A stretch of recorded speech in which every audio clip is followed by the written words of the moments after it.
All right, are we good? Are we live? I think we are. Hello all and welcome back to the Women's Football Chat Live. We are back with live Women's FA Cup semi-final action as Chelsea take on Manchester City. The fourth meeting between these two sides this season, and we'll find out today who will be facing Brighton in the final at Wembley at the end of this month. We're into the business end of the season now. This is probably the biggest game left of the domestic calendar, of course, without the final. Very exciting times. Chelsea vs Man City, Harry, should be a great game. Yeah, this is the blockbuster semi-final, really, although earlier was a brilliant contest between Liverpool and Brighton. This is what everyone has got their eyes upon. As you say, we've seen some incredibly dramatic meetings already in the league. Chelsea winning on the opening day, City absolutely smashing the Blues at the Etihad. It was a really well-contested semi-final in the League Cup as well. So what on earth is going to happen today? Whatever it happens, it's going to be brilliant. So yeah, what a matchup we've got in store today. Two top sides.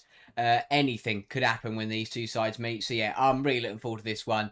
90 minutes to decide who's going to be at Wembley. Both sides have been brilliant at times this year, but who's going to perform when it all matters?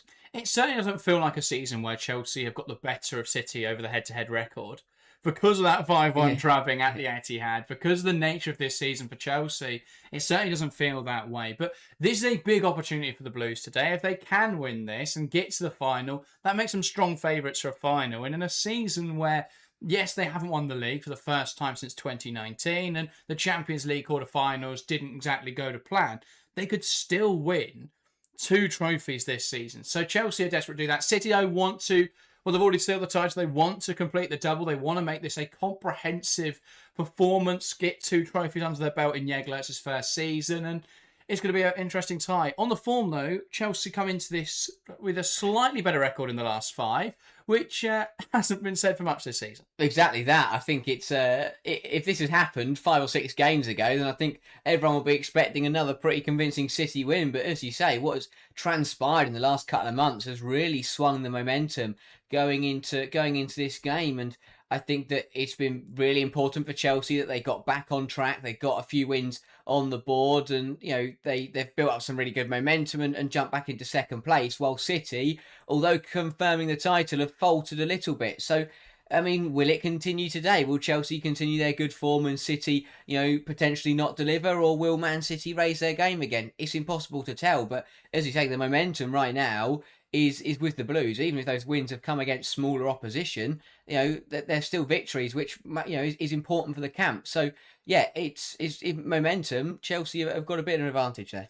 Yeah, absolutely. Of course, the game at Stamford Bridge as well today. All of Chelsea's remaining fixtures this season, home fixtures, will be at Stamford Bridge. Next season, though, permanently to Stamford Bridge. How much of an impact do you think playing at the Bridge has for Chelsea today? I think it's a big one. We always know that Chelsea do like a bigger pitch. That is slightly negated because it's a battle between two top sides, and City will feel quite similarly that a big pitch will be enjoyable. So they kind of cancel each other out, but it's that home crowd effect. A lot more people at the Bridge than you could get at Kings Meadow, and I think that Chelsea will want to use that. It matters in FA Cup semi-finals. We saw it earlier at Liverpool racing into a 2-goal lead in front of their home fans, and Chelsea will be hoping to replicate that part of the game and not the bit where Liverpool let it slip. But yeah, home advantage in these kind of ties is absolutely massive, and Stamford Bridge needs to be rocking and needs to get behind Chelsea in this one to give them that extra bit to get across the line. Absolutely. Well, let's start by diving into the lineups, of course, as we are at Stamford Bridge.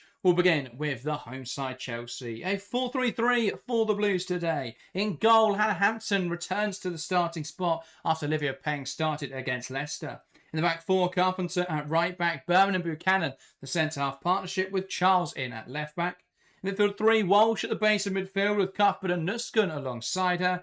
And then on one wing, Alyssa Thompson. On the other, Lauren James, who shone recently. And leading the line, it's Sam Kerr.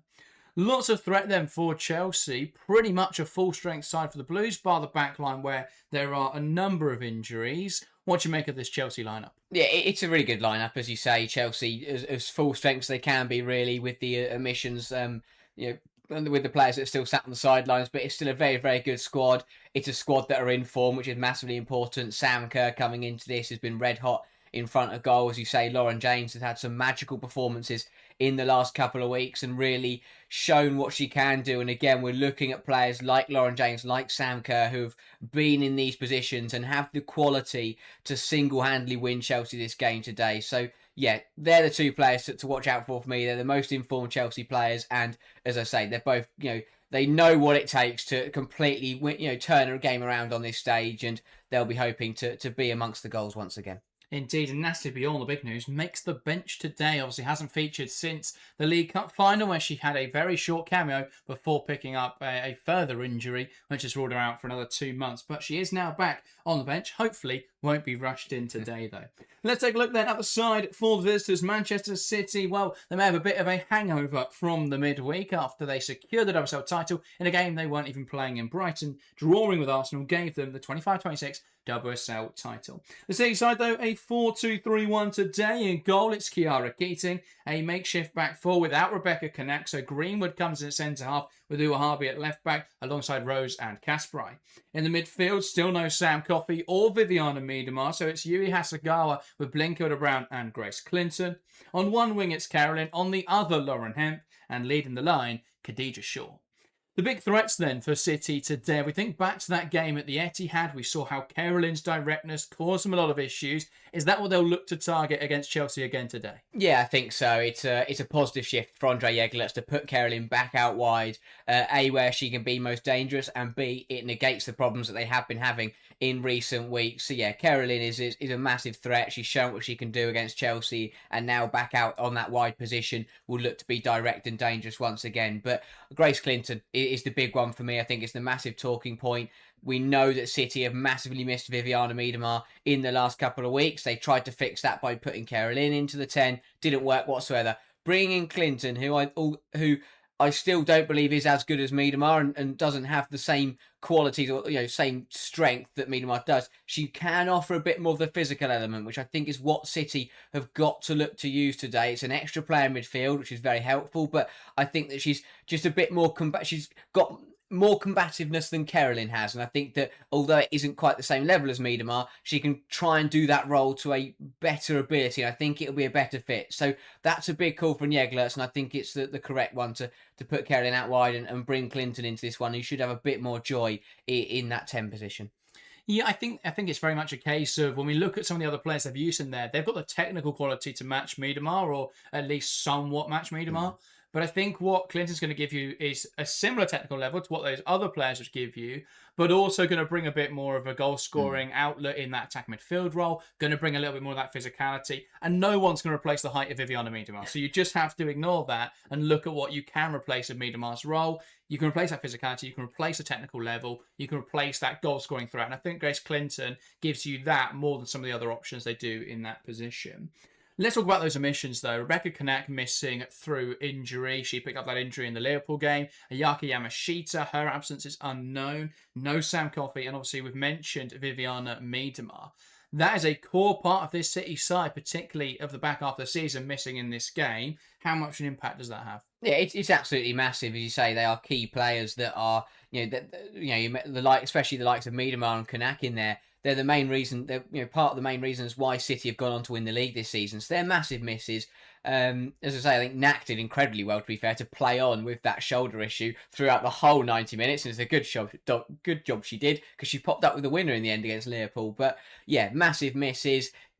Massive game for Keating coming in. What an occasion. FA Cup semi-final, you're thrown right in. Maybe Yamashita partied too hard on a Wednesday night, who knows. But yeah, Keating coming in, big job for her today, has got to deliver. And if she does, then maybe she's a shoe-in to go on and start the FA Cup final. We'll have to wait and see. So it's a big game for Keating, not only because she wants to help her team, but you put in a good performance against the holders of the competition in the semi-final, and you're going to put yourself in good stead to get more opportunities to start. So, yeah, some big opportunities. Same with a little bit less with Uhabi, because I don't think that she won't be at Man City next season. So it's a little bit less, but again, needs to come in and deliver. So they're missing key players, City. They'll be hoping that the substitutes can come in and deliver to somewhat the same level. Yeah, I think with Uhabi could actually be a blessing in disguise, because you're going to want someone that's got that pace to deal with Alyssa Thompson. And if we look at where City have really struggled in recent weeks, a lot of it has been that transitional threat from other teams in behind Kanak and Greenwood. But Uhabi is going to bring a bit more of natural fullback play, is going to bring a little bit more pace than Greenwood or Kanak would on that side. So that could actually end up being a blessing in disguise. Where I think it hurts City a lot, though, is that it diminishes probably their biggest, or one of their biggest weapons, which is set pieces. They don't have Kanak in there. They don't have Viviana Miedemar. And while they can target Khadija Shaw, having a one-dimensional threat from set pieces diminishes what they're able to do, because they're only aiming for Shaw now. Whereas what happens at the moment for City is that teams try and mark Shaw, and they try and mark Miedemar, so that leaves Kanak, because you can't deal with all those threats.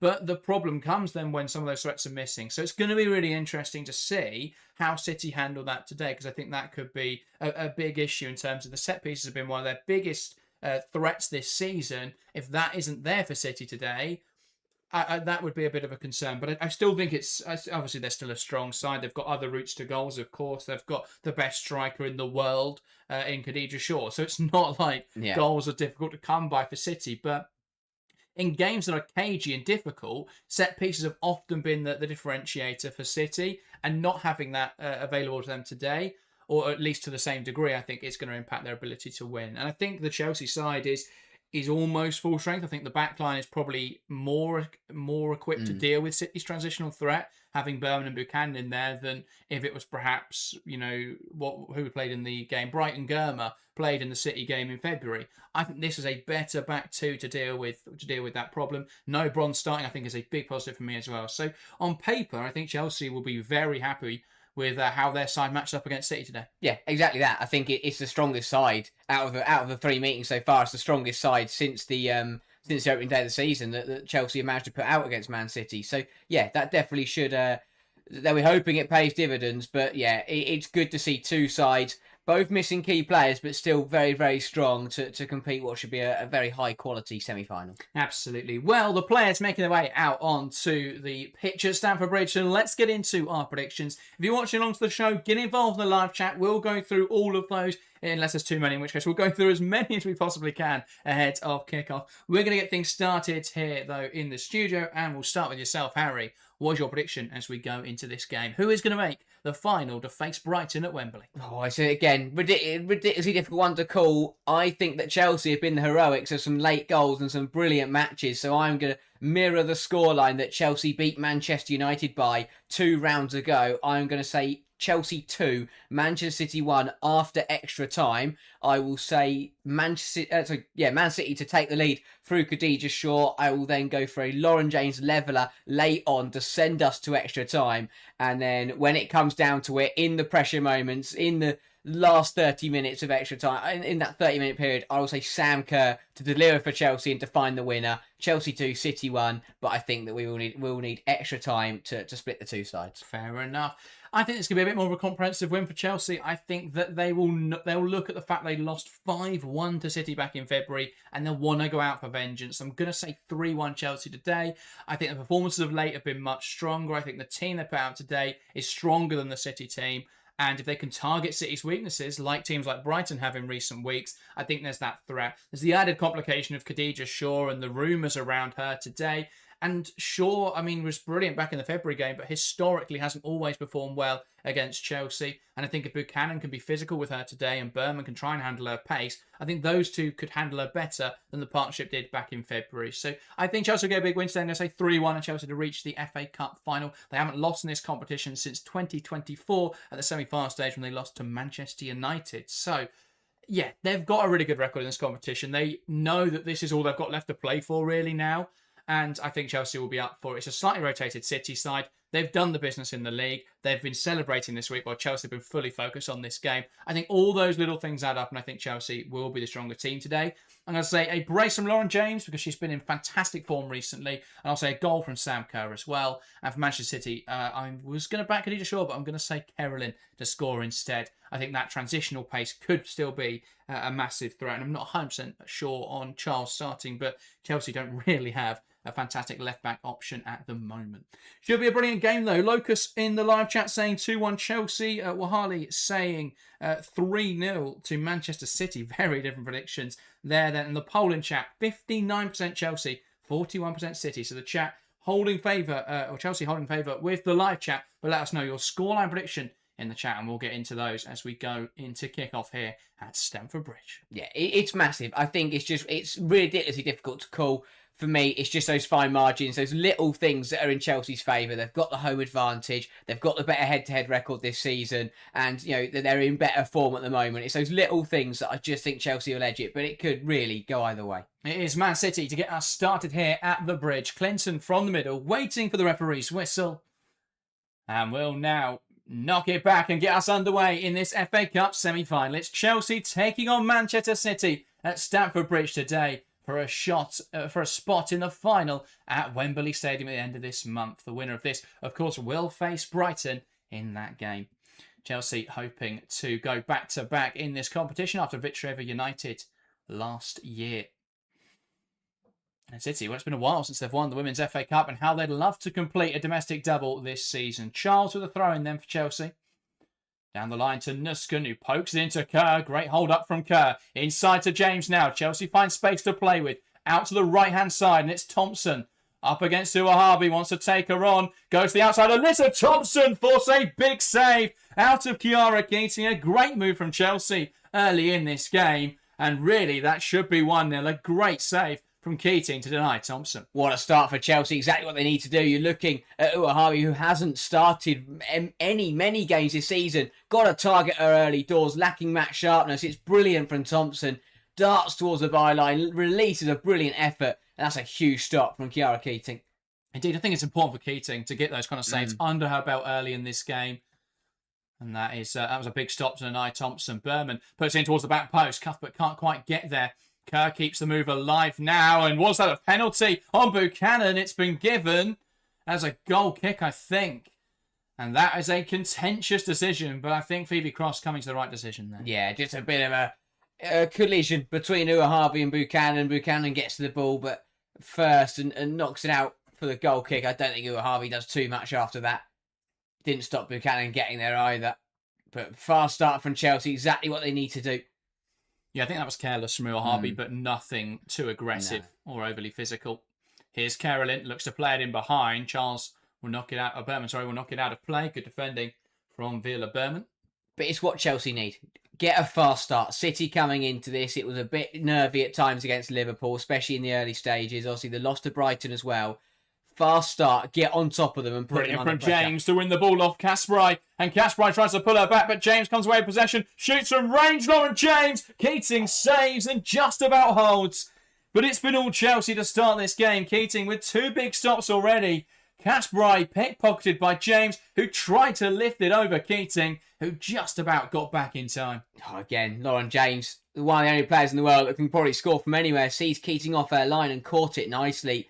Keating, though, just backpedaling quick enough and dealing with it. Did the right thing under no pressure. She just comfortably palmed it up and then went to claim it. But Sam Kerr was screaming for Lauren James to feed that through. But I think... James wanted to, but she was being held by Kasperai. Yeah, but not a bad effort at all. What a start for Chelsea. Ball flicked on there by Shaw. Charles, though, does really well to win the ball ahead of Carolyn. Now Berman will look down the line and it's going to go direct. Kerr to Nusken, back to Kerr. Lovely football from Chelsea in the opening stages. Cuthbert to Buchanan. They can switch the focus from left to right. Carpenter now with space to drive into. Tries to knock it down the line looking for Thompson. Uwahabi will get back in there under pressure from the American winger. And Uwahabi clears it away. Clinton with a poor control there. Just tried to touch it down to Hemp, but knocks it out for a throw-in. And this is the problem that City have had. Because Jeglerts has used quite a lot of the same 11, You throw it. I mean, I know Clinton's a bit more of a reception because she's had a lot of injuries, but you're bringing in the rotation players. You haven't had that many minutes, and you're asking them to deliver, not just deliver in any game, but deliver against one of the best teams in Europe in Chelsea in an FA Cup semi-final. Keating's done very well, adjusted quickly, made 2 brilliant saves early doors, but you expect rustiness from Uahabi and from Clinton because they haven't played many minutes this season. I think those big saves are what Keating's always been good at. It's just the silly mistakes. It's the passes out. It's just misjudging things that I think often becomes Keating's issue. Whereas those big stops, she's always been good at pulling off the spectacular. Hemp wants to take on Carpenter. Ball across the box. A great opportunity just out of the grasp there of Hasegawa. And it goes for a Chelsea goal kick. Lauren James does well there to battle away with Clinton. But this is a nice move from City. Chelsea have been the better side to start, but City here a warning shot, really. Yeah, that is what Chelsea cannot allow to happen today. Shaw dropped deep, brought it down under no pressure, and reversed it into the Caroline who ran beyond. That's what killed Chelsea at the Etihad. They cannot afford to let that happen today. Yes, Berman's been getting really tight with Shaw in the opening stages, so that was a bit of a lapse, I think, there from Villa Berman. Ball long from Hampton. Can't quite find Thompson as Uahabi wins it back. Shaw now drops to receive. Here's Hemp. Back towards Shaw, but it's behind the forward and out for a Chelsea throw-in on the far side. And Chelsea will look to go down the line now. Negletz looks exhausted, I have to say. Yeah. I think after the tribulations of the last few weeks, we'll be glad to end this season. Of course, very happy with what they've been able to achieve, but I think is looking forward to a summer off. Here is Hemp. And Shaw turns Buchanan well dealt with between her and Charles, and now it's with Kira Walsh, who feeds it through the lines into Thompson. Thompson does well to stay on her feet there, under pressure from Uahabi.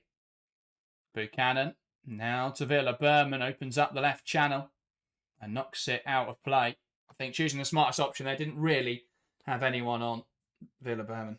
Yeah, not sure where Niamh Charles had gone, whether she just tucked inside a little bit, but no one showing there for Villa Berman as she got hunted down by Caroline. Kasbrai goes back to Jade Rose. And now Kiara Keating back to Rose. Nuskin will put the pressure on, and that will force her down the line. Straight into Shaw, though, who bounced it back to Caroline. And now Yui Hasegawa. And City starting to find a little bit more success in this game to the left-hand side. Hemp's touch is heavy, though, and Carpenter able to intervene. Yeah, good response from City. Just getting on the ball after a shaky first couple of minutes. And this is going to be a key battle out on that left-hand side between Hemp and Carpenter. Big job for Ellie Carpenter today. Indeed. Here is Kira Walsh now. Walsh looks to lift it over the top. And Thompson gives chase. Greenwood will get there and knocks it back to Kiara Keating. Keating's pass out. Hasegawa brings that down brilliantly, but Cuthbert wins it back. Now Kerr holds it up, pokes it back for Thompson. Can she find the space? The shot she can't, but Cuthbert will, and it's there, and Chelsea lead early in this FA Cup semi-final. They've had the chances early on here, and Hasegawa couldn't quite bring down that ball from Keating. Chelsea pounced well, and Erin Cuthbert providing the finishing touch. It took a heavy deflection to take it away from Keating, but Chelsea won't care. It's Chelsea 1, Manchester City 0. Yeah, they won't care how they come. In an FA Cup semi-final, Chelsea do really well to pounce on Hasegawa, and Cuthbert strikes it decently. It's a wicked deflection off the boot. Is it Jade Rose? I think it comes off, and it completely wrong-foots Kiara Keating, who's unlucky because she's had a great start to this game. But Chelsea, it's a deserved lead. They've started strongly here. And although the goal is a bit fortunate in the way it's been coming for the first few minutes. And it's a big goal for Chelsea. Indeed. Erin Cuthbert finding the back of the net in front of the shed end there. And the fans behind the goal loving to see Erin Cuthbert popping up in those kind of positions and finding the back of the net for the Blues. And Chelsea now with a throw-in. And it does feel the intensity's been there for Chelsea today. City look a little bit hungover. Yeah, it's what Chelsea haven't done this season.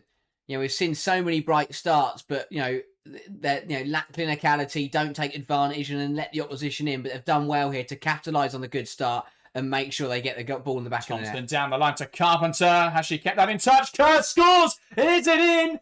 Yes, it is. It's 2-0 Chelsea, but no, it isn't.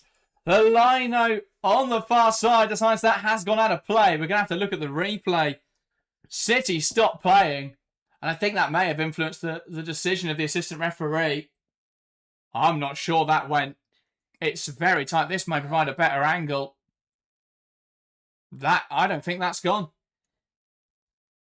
Yeah. City stopped playing, though, and I think the assistant referee makes a decision after the fact.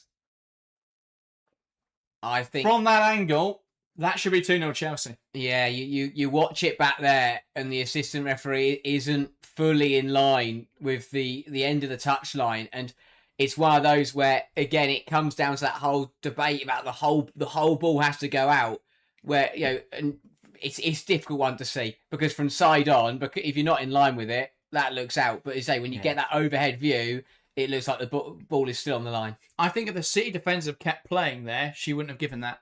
I think because they stopped playing, the assistant referee goes, well, it must be miles out because they've stopped playing.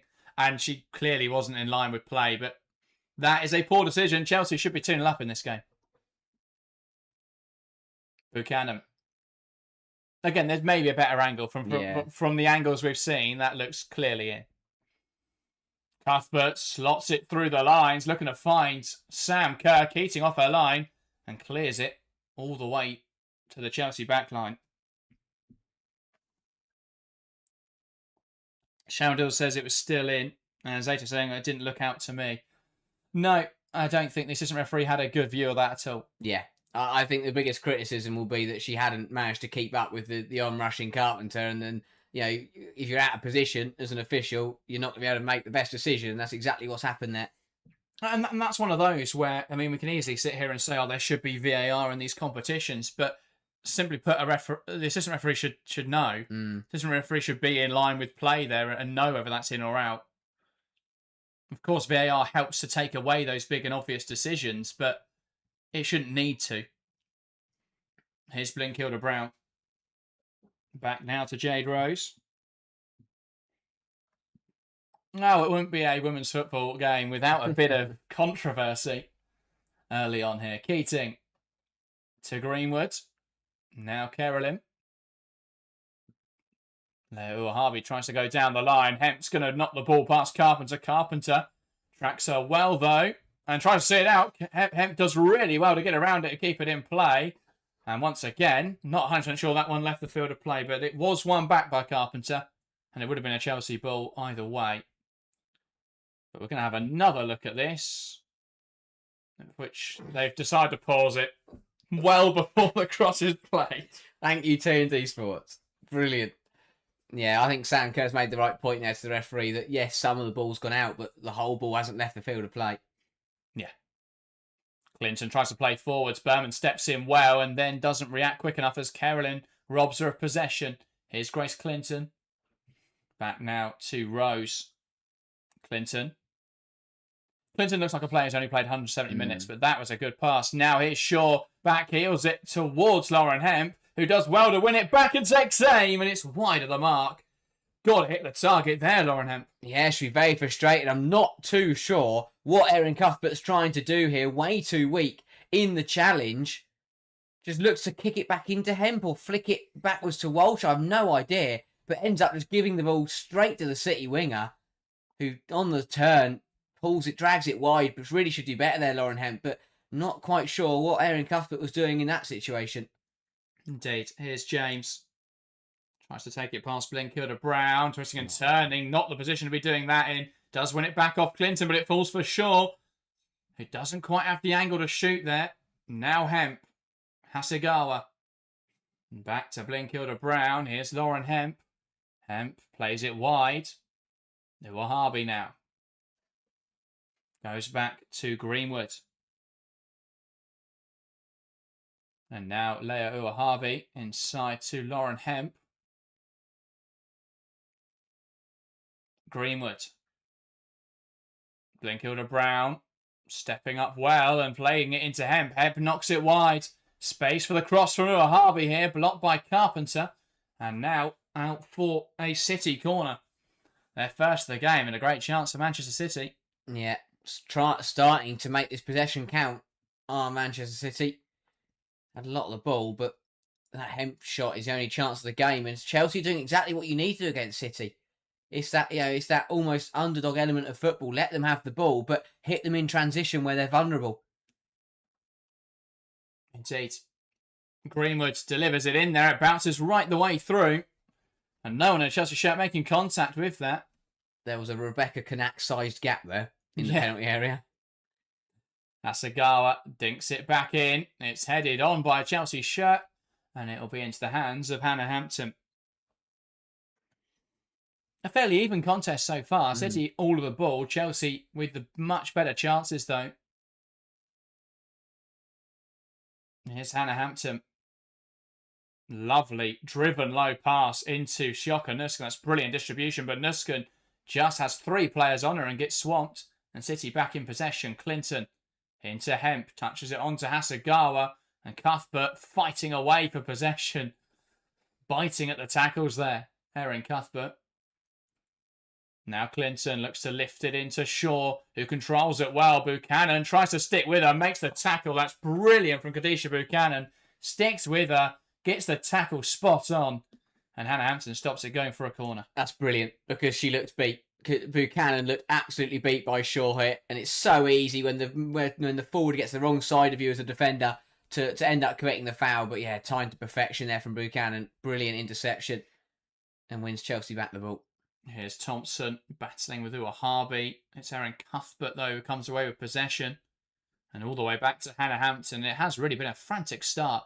These FA Cup semi-finals have been action-packed throughout so far. James to Kerr. Kerr flicks on towards Nusken, who can't quite hold on to the ball, but Kerr gets it. Nusken back to Kerr. Lovely football. Can she find the ball into the box? And, well, Sam Kerr, not known for her crossing, and that demonstrating why. Yeah, her actions there suggest she was expecting more whip on it, but that was too early, the wrong position. That whips into the path of Thompson. I can see what she's going for there, but yeah, not the cross Sam Kerr would have wanted. I switch to the play now, and Charles steps up to compete. Kasperai nods it on, and that will go for a Chelsea throw-in. That's enough from Charles. I don't mind that. I don't think she ever really thought she was going to get there, but she just runs across Kasperai, jumps in front of her, and then because of that, Kasperai misjudges the header. And a much better angle there from TNT, showing that ball does not go out for Ellie Carpenter. Yeah, it was actually a bit clearer than I originally thought it was. Kerr to Lauren James, lovely footwork up against Kasperai. Nice drag back to get away from Carolyn. Trying to drive inside. Carolyn holding her all the way. James is brilliantly holding to the ball. Tries to slip it in behind, and a crucial interception from the fullback Kasperai. Berman under pressure here from Shaw, and Shaw just muscles her down. So physical is Khadijah Shaw. Buchanan tries to stand her up. Now with Hemp, who wants to take on Carpenter, and the shot's blocked. Another City corner, but that should never have been allowed to happen in that position. Just muscled off was Viola Berman by Khadijah Shaw. Just kind of a mismatch in there. But should have just taken... There was safer options. Berman could have taken that. Yeah. I thought the initial tackle was really strong from Berman. That's what she's done all game, really, on Shaw, is make that initial interception, but could have just knocked it backwards, tried to hold on to it and keep playing, and that's the wrong decision when Khadijah Shaw's on your back. Yeah, just got to choose a safe option, really. City now with this corner, and again, it does feel like they're missing something in there, but it's not dealt with by Chelsea. And Harvey does take a shot that bobbles towards the goal. Oh, Cuthbert did it a minute ago, and James has just done it then. That's the second time now that a Chelsea player has just brought the ball down in the Chelsea penalty area for City to latch onto and have a shot goalwards. To be fair on that one, I think that bounces up quite aggressively and it catches James in almost the face. And she tries her best to readjust it and control it. I just don't understand the initial intention to try and chest that down in that position. I think if it comes where she's expecting, she brings that down without issue, though. Just misjudges it massively. Here's Nuscombe. Now to Walsh. Because it just fizzes up so hot aggressively. I don't think she's trying to chest that down in the first place. Not there. You just want to be careful. Overplay a couple of times in this game. Walsh now to James. Wide into Buchanan. Chelsea in build-up here. with Walsh and James in the deepest line and their centre-half splitting. Shaw pressed well and may have won a side. I think it is a Chelsea throw-in, but... I mean, talk about a tactical evolution. James is at centre-half. 2 players splitting centre-half to the point where the centre-half's come full-back.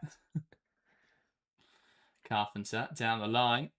Blinker-Brown does well to win the header. Cuthbert now is going to release Thompson down the right-hand side, and Greenwood tries to get across and does well, because Thompson seemed to catch up to that ball so quickly there. Oh, deja vu from the opening end of the season when Ellie Carpenter was flying past Alex Greenwood there, but a good tackle from the City centre-half.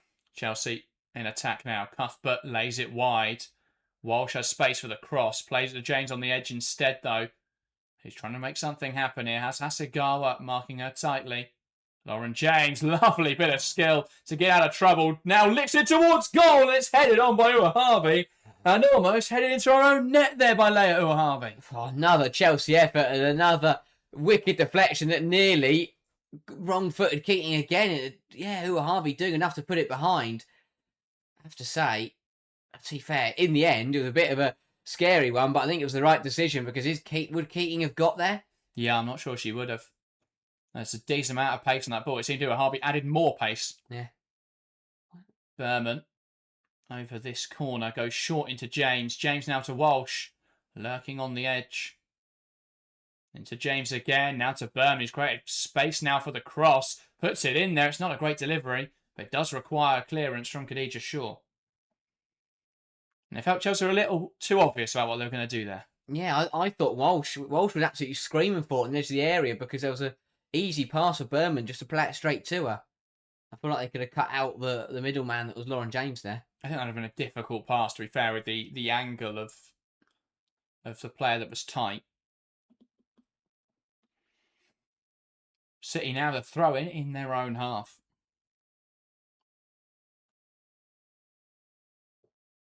Yeah, again, Chelsea have done well here. It's exactly what Brighton did. Is that, although City took the lead in that game, Brighton then put City into a position where they need to react, and that reaction never came. Shaw clips up the line, and Clinton gets the wrong side of Berman. Berman trying to get back in, has caught up with her quickly, but slips, and now Clinton can play it to Carolyn. Charles stands her up. Carolyn takes aim. A poor effort from Carolyn, who knows she should have done better with that one. Yeah, dragged well wide by Carolyn. Brilliant 1v1 defending from Charles. Just stands her up and says, if you're going to hit the target, it's going to be blocked. And yeah, Carolyn dragging it well wide, but Verla Berman again getting caught out, that time by Grace Clinton. Just struggling a little bit in this game, Verla Berman. Very rare. I think the consistency and class of Berman this season has been prevalent, despite Chelsea's struggles at times. But yeah, in this first 21 minutes has been, kind of feels like she's been put through the ringer a little bit. Here is Berman. Yeah, up against some physical players, and is just struggling a bit to handle that. Charles into James. Very close control touch there from James under pressure from a number of City players. Berman to Walsh, touches it to Charles, has the option down the line, is going to play it into Kerr, who's come to receive with feet. And Rose smashes it into Kasparai. That will be a Chelsea throw-in. Only Kira Walsh could make a heavy touch look like a pass. Brilliant. Yeah, I'm not sure if it was a heavy touch with a bit of disguise on it. I don't know how intentioned it was. Greenwood gets caught out there by Thompson. Thompson trying to drive towards goal, battling away. And they do just enough between Greenwood and Rose there to deal with Thompson. But both attacks at the moment causing the other defence a lot of issues. Yeah, it's the same story with Simba City in the last couple of games, that the back four there just seems to be a lot of panic and chaos whenever they're put under pressure. And Thompson there, she's just hounding Greenwood and Uahabi and forces the mistake, and then eventually wins her side of throw. Charles to Nuskin, who tries to squeeze there and tries to squeeze that ball across the box. Can't get great contact on it. And now City playing out to left-hand side. Uahabi back to Greenwood, and now Blinker-Brown has dropped in to receive as the pivot player. And she can carry the ball forwards, knocks it to the right-hand side. Carolyn. It's come a little bit deeper to get touches on the ball. The Liverpool fans says City have been poor since the Brighton defeat. Any reason why? Yeah, a number of players being out hasn't helped. Their midfield balance without Coffey and Miedemar hasn't been great. I also think it's just nerves in terms of WSL games. They've been so desperate just to get it over the line that I think it's just led to games becoming quite difficult for them. And Brighton played incredibly well. They targeted City's weaknesses that have been there all season, and they did really. Yeah, they played incredibly well in that game. But City also had chances. I think it's easy to look at the fact they weren't great defensively and look at that. But if City take their chances earlier on in that game, they'd be 2 or 3-0 up, and Brighton probably wouldn't have had the confidence or belief to keep going and go and get the goals they did. So it's just a think of amalgamation of factors really for City at the end of this season. In this game so far, they've looked pretty weak at the back, and I don't think the midfield's just been played through. Here's Charles. I think they're really missing Coffey, Miedemar, and in today's game, without Yamashita, Keating stepped up and made some big saves. But I think without Kanak in there, with Owahabi coming in, who hasn't played loads of football this season, Chelsea have had some joy down that right-hand side. If it wasn't for the assistant referee not being in line, it probably would be 2-0 Chelsea by now. It's one of those. Well, they've ran into a Chelsea. I mean, obviously the goal took a deflection, which helps, but Chelsea's problem this season has been a lack of clinicality. And on another day, Chelsea would have missed their chances, and this would still be 0-0 and all to play for. But you know that deflection, but also Chelsea hitting the target a lot more at the very least, as it hasn't helped City. But the problem is with the way City play is they often give up quite big opportunities that are very difficult to miss, especially if you've got elite level players. Yeah, I think we saw that against Arsenal, where Arsenal got into positions where they're just not going to miss those kind of chances. Berman, lovely control there, under pressure from Carolyn. Walsh now into the feet of Kerr, can carry to the left-hand side, and now finds Lauren James up against Kasperai. James will carry forwards, shrugs off Kasperai, tries to chop inside, and, well, the ball moved quicker than she could there and slips on the surface. Blinkilda Brown, back now to Rose. Blinkilda Brown again. Under pressure from Shoka Nusken. And back. City now to Keating. Rose on this right-hand side has options ahead of her. And will carry this ball forward now. Jade Rose looks to lift it over the top. And that'll run all the way through to Hannah Hampton.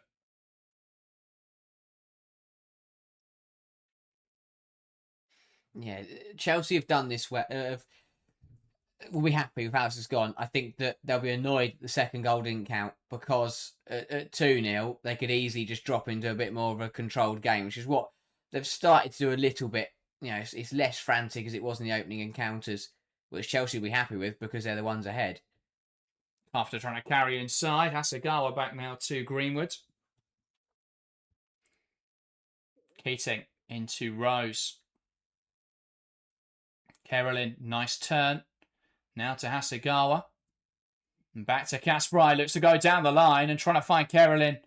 Buchanan comes across. Carolyn into the box. Is going to find Shaw, who really should score there. Wow. In acres of space, Khadija Shaw in the penalty area.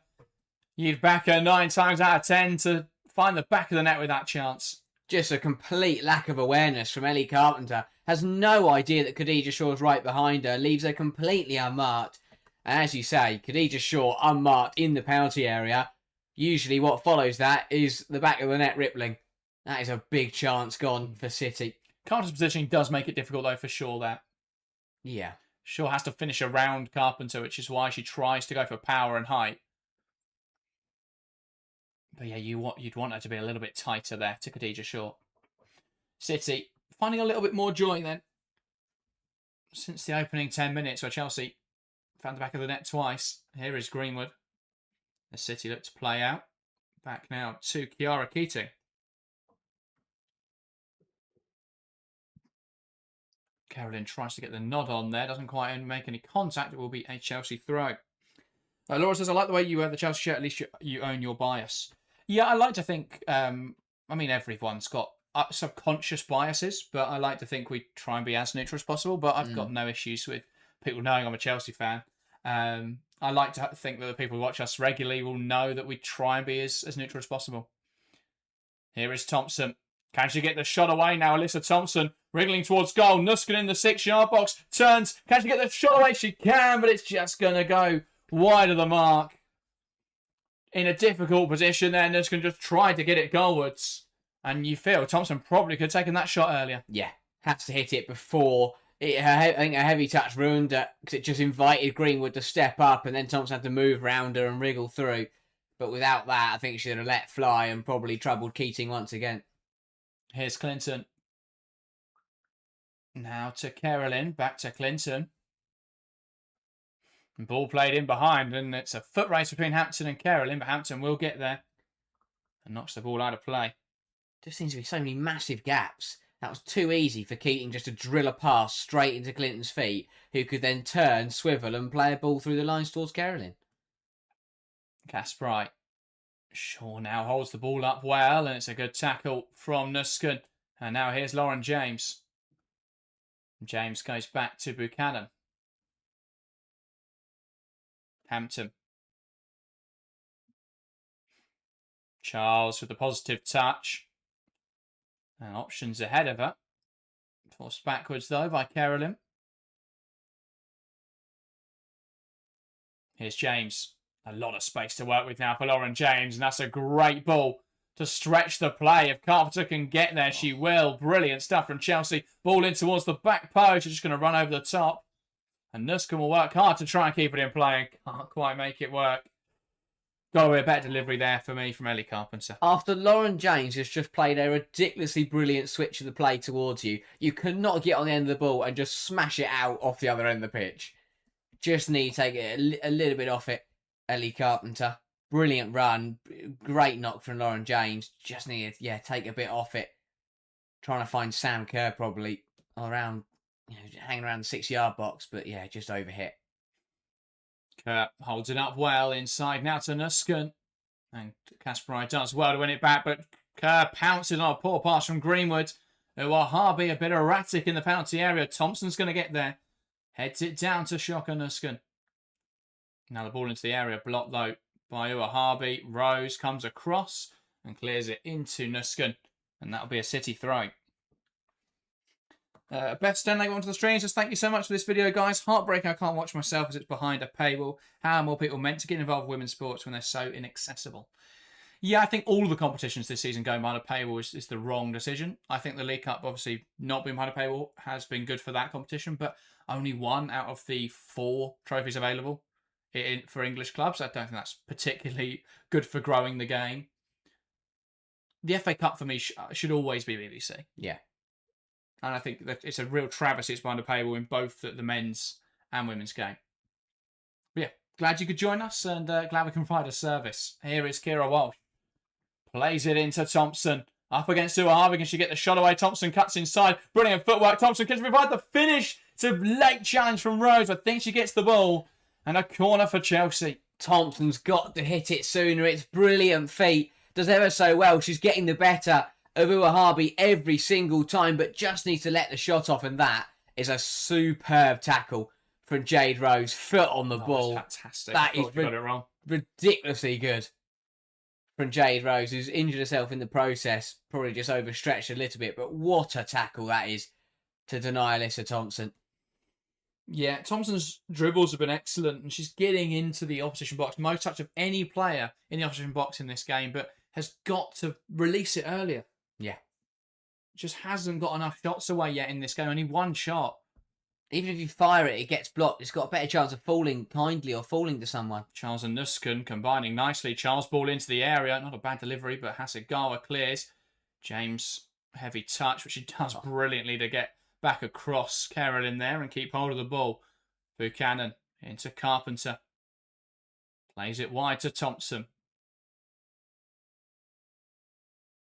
And now wants to go back wide. Brilliant work from Thompson. Wants to take on Harvey into the area. Kerr heads just over. Ooh. That's excellent from Chelsea down the right-hand side. And Thompson's ability just to turn on the afterburners and break away from Harvey quickly. And Sam Kerr's got to score that. Yeah. Just gets under it a little bit. It's not far away at all. Yeah. It's not a bad header at all, but as you say, someone of Sam Kerr's quality, that's got to go in. The ball's already got whip and pace on it from Thompson. She just needed to guide it towards the net rather than also trying to add a bit of power to it. Such a transitional game, this. Yeah. It's been fascinating to watch. Chelsea going back to what worked last season and sort of hitting transitions. City are using what has worked all season in being very transitional. Had a chance now for Shaw, just heads over the bar. It was a floated cross in, and so it's going to be difficult for Shaw to make much work with it, but not too far away there from Khadija Shaw. Yeah, Shaw's had the better of both Buchanan and Berman in this first 33 minutes. Does want to get her. Berman does enough to just get in front of her and challenge with her, but again, I think Buchanan's done quite well, to be fair. I think she's got the better. I think she's got the better of Berman, absolutely. But I think Buchanan's had a really good game. Walsh. Here's Buchanan. That's right. I immediately cursed her there. She's about to play that pass to Carolyn, but does find Berman. Now Charles. Here's Lauren James. Drops very nicely off of Clinton there and finds Walsh. There's so much space here for Kira Walsh to drive into. Carpenter. Back to Walsh. And that's where James dropping in has its huge effect. Because she's able to receive the ball under pressure, play out of what looks like an impossible situation, and you just introduce a little bit of risk and create so much space on the other side of the pitch. You kind of want the other way, though, where Walsh drops in, pulls out and creates a space for James to be able to drive into. Yeah. Here's Hampton. Walsh splitting the centre halves. Goes across to Berman. And now Hampton.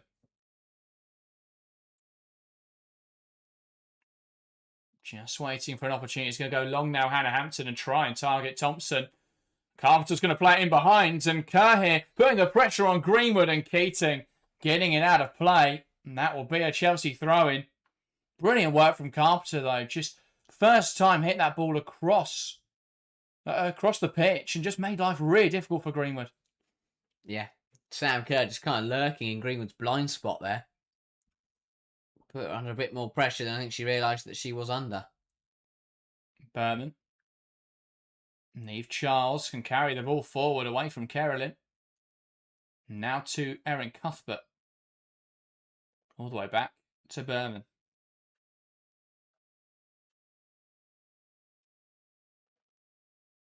Walsh. Berman. Cuthbert. I think Walsh had a very good first 35 minutes as well. Yeah. You know, some games where she doesn't really... I think she struggled in games this season, but I think she's done really well in the opening stages here. Chelsea have controlled the tempo well at times. When they have had the ball, they've moved through City rather effectively. I think Walsh has played a big part in that. Charles trying to play that ball forwards. Can't quite find Kerr. I think it's always been a case of who's going to partner Walsh, though. I think with it being James, kind of, it's working quite nicely because you've got someone who's so good at receiving in tight areas as well. And it's taking the pressure away from Walsh to sort of be in charge of all of the build-up. Lovely drop of the shoulder there from Walsh, who plays it into Kerr. Kerr holds it up nicely, trying to find Kira Walsh. Can't quite manage it, though, as it's intercepted. Clinton into Carolyn. Back to Blinkilda Brown. Now Greenwood. I think similarly, Blinkilda's had a really good game. Yeah. Playing a bit of a deeper role today in where Coffey's been operating. And has done quite a good job, especially in terms of build-up. Here is Blinkilda Brown. Back to Hasegawa. Blinkilda Brown. Now into Rose. Into the feet of Carolyn. Bounces it back to Grace Clinton. Now Greenwood. Let's Carolyn take over. Now to the left-hand side with Hemp. What can she make happen? Hemp wants to dart inside now. Lays it to Blinkilda Brown, who takes save it, kicks off, and that's a brilliant save from Hannah Hampton. Blinkilda Brown took aim from a speculative range. It took a big deflection up. And Hampton, with a fantastic stop, kicked up off of James. That's ridiculous from Hampton. Yeah, brilliant reactions. The shot from Blinkilda was quite central, but a wicked deflection. Hampton reacts really well to it, gets across her goal quickly and pulls off a fantastic save. But 38 minutes down, I'm not sure how this is. We've only seen one goal. Both sides should have scored more in this game already. Yeah, there have been chances at both ends. Some good piece of goalkeeping, though. And a little bit of fortune as well, it must be said. But here is Clinton, wriggling, trying to find a space on the edge of the box. And James picks up on the loose ball. Carolyn brings her down. That will be a Chelsea free kick. Yeah, brilliant from James. You just can't get the ball off her. No. I mean, Carolyn there is just doing everything. Two hands on her shoulders, trying to win the ball back with her feet, and just ends up committing a free kick. Yeah, here is Lauren James, who's been, best player on the pitch so far. 100% on dribbles completed, 16 out of 17 accurate passes. Just hasn't really put a foot wrong. Only dispossessed once so far in this game. There's Buchanan back to Berman. And James. Now Kira Walsh. Back to Khadijah Buchanan. James. It's fascinating how we're seeing a rise of incredibly technically gifted players in the women's game playing in these deeper roles. Yeah. I think of Barcelona with Bon Mati playing that deep role. I think of Arsenal with Cal Dante. We often say that's a bit of a waste of our talents. James, Chelsea. I mean, even like United with Miyazara in that kind of role. City with Hasegawa. Yeah. Here's Nuskun. Into Kerr. He does really well to hold on to it. Nuskun back to Kerr, breaking into the area. Looks to square the ball. It's brilliant from Rose to get across. Makes the challenge, and it's a Chelsea corner. Yeah, another crucial intervention from Jade Rose. Gets out to Sam Kerr and blocks the cutback, but it's a really nice give and go between Kerr and Nuskun that sets Sam Kerr on her way. Chelsea moving it from back to front really nicely. And they know that a second goal would be crucial at this point in the game. So, Erin Cuthbert over this then. Plays it short to the edge of the box. James is going to meet it and takes aim and just over the bar. Chelsea's routine snuffed out there by City. James put under pressure very quickly. Couldn't really get a clean shot. Yeah. I don't know, James didn't seem Jade Rose here just works out what's going on there and reacts quickest. Yeah. James still, it's a half decent shot, but it's outside the boot. It's going to take that'd be something special if I hit the back of the net. Yeah. She would have wanted the chance to take a touch and then release the shot there. Walsh. Now to Alyssa Thompson. Walsh tries to play it through. Bubbles off Hasegawa. Will find Thompson, who tries to keep it on the pitch and does so. But she can't stay on her feet. And Uma Harvey gets it clear. Shaw plucks it down brilliantly. Carpenter comes across, though, using her physicality. And will now carry the ball back and shifts it to Hampton.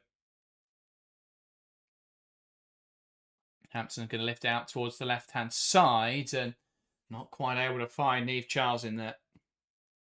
Yeah, just try and knock it in front of her and be positive. Charles, though, just caught a bit flat-footed as Chelsea were getting out and getting up. Like I said, do you think Man City's crazy enough to take McCabe? I think a recruitment team that's even considering letting Khadijah Shaw leave on a free is crazy enough to take McCabe. So, yeah. I don't know what they're doing at the moment. Nuskun. Kerr to Cuthbert. Charles. Now Nuskun inside to James. Here's Carpenter. And now Buchanan. Hampton miskicks it, but it does find its way to Berman. He can play it down the line. Nuskun. There's something fanciful. Flicking inside. Walsh can't quite get there as she's muscled off by Clinton. Berman. Physical with Shaw. And, well, I don't think either have come off particularly well there. Looked a bit of a foul from Berman, has to be said. Here is Thompson. Wants to take on Uahabi. Puts it into the box. Headed away by Greenwood. It's going to fall for Lauren James, who releases a venomous shot. Blocked by Jade Rose. She's in the way of everything. Yeah. Jade Rose is in the way of absolutely everything that Chelsea are throwing at Man City at the moment. Headed away by Greenwood. James runs onto it, catches it so nicely. But it's Jade Rose in front of it once again. It's a sweet strike from James. It's one of those where you want to know what would have happened if Rose wasn't stood there, because that looked destined to just roll into the back of the net. Yeah, sure. In some discomfort then. After that challenge from Berman, I have to say I thought it was a foul in real time. Yeah, just kind of looked to seem to shove through the back of her. I think it's a foul that Berman needed to make, though, because she's been too weak, I think, in this game. But just stepped in there and wasn't afraid to be over physical. Yeah. Which I think at times is kind of how you have to deal with Khadijah Shaw. Yeah. I think it was a weird one because it all came from Chelsea doing some very daft things. Hampton had the miskicked clearance, and then it all led to, and then Nuskin tried to do something fancy, and it was a complete mess. Yeah. Walsh just got muscled off by Clinton. Clinton picked up the ball and played it forwards into Shaw, and Berman just, I think it's a bit of a discredit to this game as well, that out of all the brilliant chances and beautiful football that we've seen played so far, the only goal was a deflected effort. Both sides have created some brilliant chances and some great moves that quite been finished off. Probably the worst shot of the game. And whatever the game did go in. I'm not sure it's too bad from Berman, to be fair. No hands on the back there. She just uses her body really to overwhelm Khadija Shaw, which it has to be said is some achievement. But yeah, there's no hands on the back there. I don't think there's too much wrong. I think it's just physicality. It's just whether you view the force as too much. But yeah, it's the momentum, and I think it's the momentum that she comes into it. I think it's the momentum shift that has left Shaw injured here, because Shaw's stationary and Berman just kind of just runs through to the back, crashes into her really. And Shaw in some discomfort here and is shaking her head at the physios, which isn't a great sign. She's held so many different parts. They're testing her neck, and now she looks like she's got her foot on her ankle. Well, I imagine they would have tested the neck as a precaution, and then obviously it is an ankle injury. 3 minutes of additional time as well in this first half. Then this doesn't. And we are slightly eating into this. This is a concern for Man City, and in a way, a concern for Chelsea, who'll be wondering if Villa Berman's just injured their summer target. It does seem she's just shaken up there. Berman with this corner then. City have got to defend with 10. And are we going to see some sort of routine here for Chelsea? Will it take effect against a side who've been really good at defending set pieces this season? Berman in towards the near post. The flick on hasn't quite worked. It's cleared away by Kasparai. And that's out for a Chelsea throw. I don't think the X was, sorry guys, this could be a bad corner, and I'm just going to drill it at the near post. Yeah, I'm not sure that exactly went to plan for Villa Berman. Teresa, thank you, says, you boys speak better than many professionals I have to listen to. Thank you so much. That's a lovely comment. And we appreciate, incredible viewership on today's stream, by the way. Thank you all that have tuned in for this. As we get towards half time, a reminder, if you are new to the channel, haven't yet hit subscribe, please feel free to do so. We're on the road towards 10k, and any subscribers do help us towards that goal. And if you haven't yet left a like on the stream, make sure to do that as well. Ball over the top for Chelsea. Kerr's going to bring it down. Can she find a teammate? Goes for a goal from that angle. And that's out of play from Kerr. It's always going to be difficult to try and find a shot on target from there. Yeah, great ball from Lauren James once again. And Kerr, just tries to fire it across goal. I think it's got to try and lift it back into the box. You've got players making runs into the area. Nuskin lurking at the back post. Carpenter darting inside. Ball sent forwards. Walsh wins the header. Kerr tries to bring it down. James flicks on, and Rose now heads clear. Nuskin into Kerr. Heads down to Thompson, and Thompson, looked like that was a bit of a late challenge from Jade Rose. And that's out for a City throw-in. Shaw's back on, still holding her neck. Referee very happy to let things run today, which, to be fair, if you're going to let it run both ways, there's not really much of a problem with that.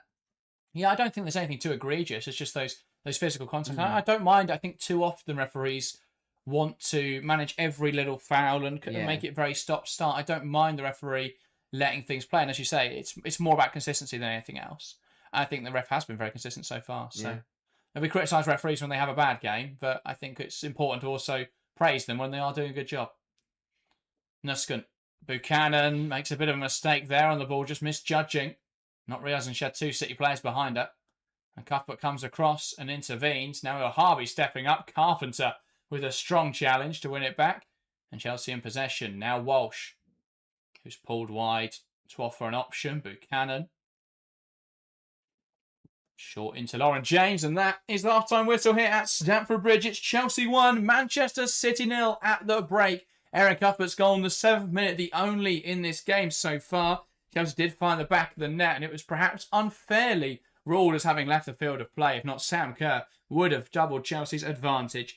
Chances at both end, though. City have had chances they couldn't take. Chelsea likewise. But at the break, it's Chelsea 1, Manchester City 0. As you say, chances have come and gone for both sides, and there really should be more than one goal in this game. But Chelsea with the lead, and it's an important lead at the break. 45 minutes away from another trip to Wembley for the Blues, and they know what it takes now to see this result through. But yeah, it won't be easy. City had their chances to get back on level terms. Chelsea could have been 2 or 3 goals ahead. So who knows what's going to happen in the second half. But it's set up nicely, very similar to earlier's game. One side with a tight lead, but still very much all to play for in the second half. Yeah, I think it's been a very even game. I think what we're seeing here is Chelsea are starting to get closer to their level again. I think City have dropped off their level from this season somewhat, and those two have kind of met in the middle. And we're watching a really tight game of football here. Both sides have had chances. I think Chelsea's have been more clear-cut, but I think City have also offered a real threat. Blinker-to-Brown's effort forced a fantastic save from Hannah Hampton. I think we've seen Kiara Keating pull off a fair number of big stops as well. So, yeah, I think it's been a really enjoyable game of football so far, a really close game. Both these FA Cup semi-finals have been fantastic matches and a great advert for the women's game. And, yeah, really enjoyable first 45 minutes. And Sato says, the commentator from the Liverpool-Brighton game literally put me to sleep. You guys should do commentary work. Thank you very much for that, Zato, and apologies to that commentator. And Angie says, loving listening to you guys, doing a great job. Thank you so much. Loving the nice messages in the live chat today. But a very even first half. Let's start with that Erin Cuthbert goal, because Chelsea built early pressure in those opening stages. We're having a lot of joy down the right-hand side. And this was a reworked chance that it felt like that Chelsea goal was coming. Yeah, exactly that. As you say, Chelsea had some great chances in the first couple of minutes, and Thompson has had so much joy all half up running at Uahabi, and yeah, brilliance again from Thompson in that first 45 minutes. But yeah, it was coming. Couple of good saves from Keating in the early stages, but they reworked it well. It's again, City. Well, I'd say the first minute, of course, was the Thompson effort that Keating saved. Yeah, and yeah, great save. James again, a couple of minutes later, forced another good save. But yeah, it was just City playing out, and Chelsea did well to pounce on a bit of a mess, but with Hasegawa and a bouncing ball, and it was reworked a little bit awkwardly, but eventually it got to Cuthbert, who did exactly what you need to do in these kind of games. You get the ball on the edge of the area with a yard of space, just hit it. Anything can happen. It's exactly, it's one of the first things that players get coached into. Is you get the opportunity, just have a go, because you don't know what could happen. The wind could take it. The keeper could completely fumble it. As long as you hit the target, anything can happen. That's what Cuthbert did, and lo and behold, it takes a wicked deflection off Rose, and it wrong-foots Keating and goes in the back of the net. It's not a pretty goal, but if it gets Chelsea to the FA Cup final, then it doesn't matter how it goes in. So yeah, it was coming for Chelsea. It was a deserved lead at the time, and although it was a bit fortunate the way it came round, you don't score them if you don't have a go. So yeah, Cuthbert did well, put it on target, and the deflection did the rest. Yeah, I think, it's an area of the pitch where Erin Cuthbert seems to have a catalogue of goals from, right? Really good at arriving, knowing when to arrive in those situations and taking advantage. And I think as much as we said at the end of the half there that there were so many good shots and it felt like that was one of the worst. But Cuthbert kept it low, kept it hard. It's easy in that position to rush it, to get under the ball and just to try and put as much power on it as possible. But she does really well to judge it correctly, get her body over the ball and just take that low shot. And yes, of course, the deflection is hugely favourable off of Jade Rose. But the goal comes, and the reason that deflection works is because Cuthbert strikes it low, strikes it hard, and doesn't make a mess of it. So, yeah, huge testament to Cuthbert that. And Chelsea took the lead. That the only goal of the first half, but far from the only action. A few moments later, we saw Chelsea break down the right-hand side, and probably the most controversial moment of the first half, Harry. From the replays we've seen, it doesn't look like the ball leaves the field of play, does it? Yeah, you look at it once again. We had the still shot of it there, and Carpenter strikes the ball with the ball's at its furthest point. There is still a bit of ball touching the white line. Didn't look to leave the pitch, and that's the thing. It's an easy one to give when you can slow it down and you can stop it. And we can see clearly that the ball didn't fully cross the line, but I think that even if the official was in line, it's going to be a difficult one to give.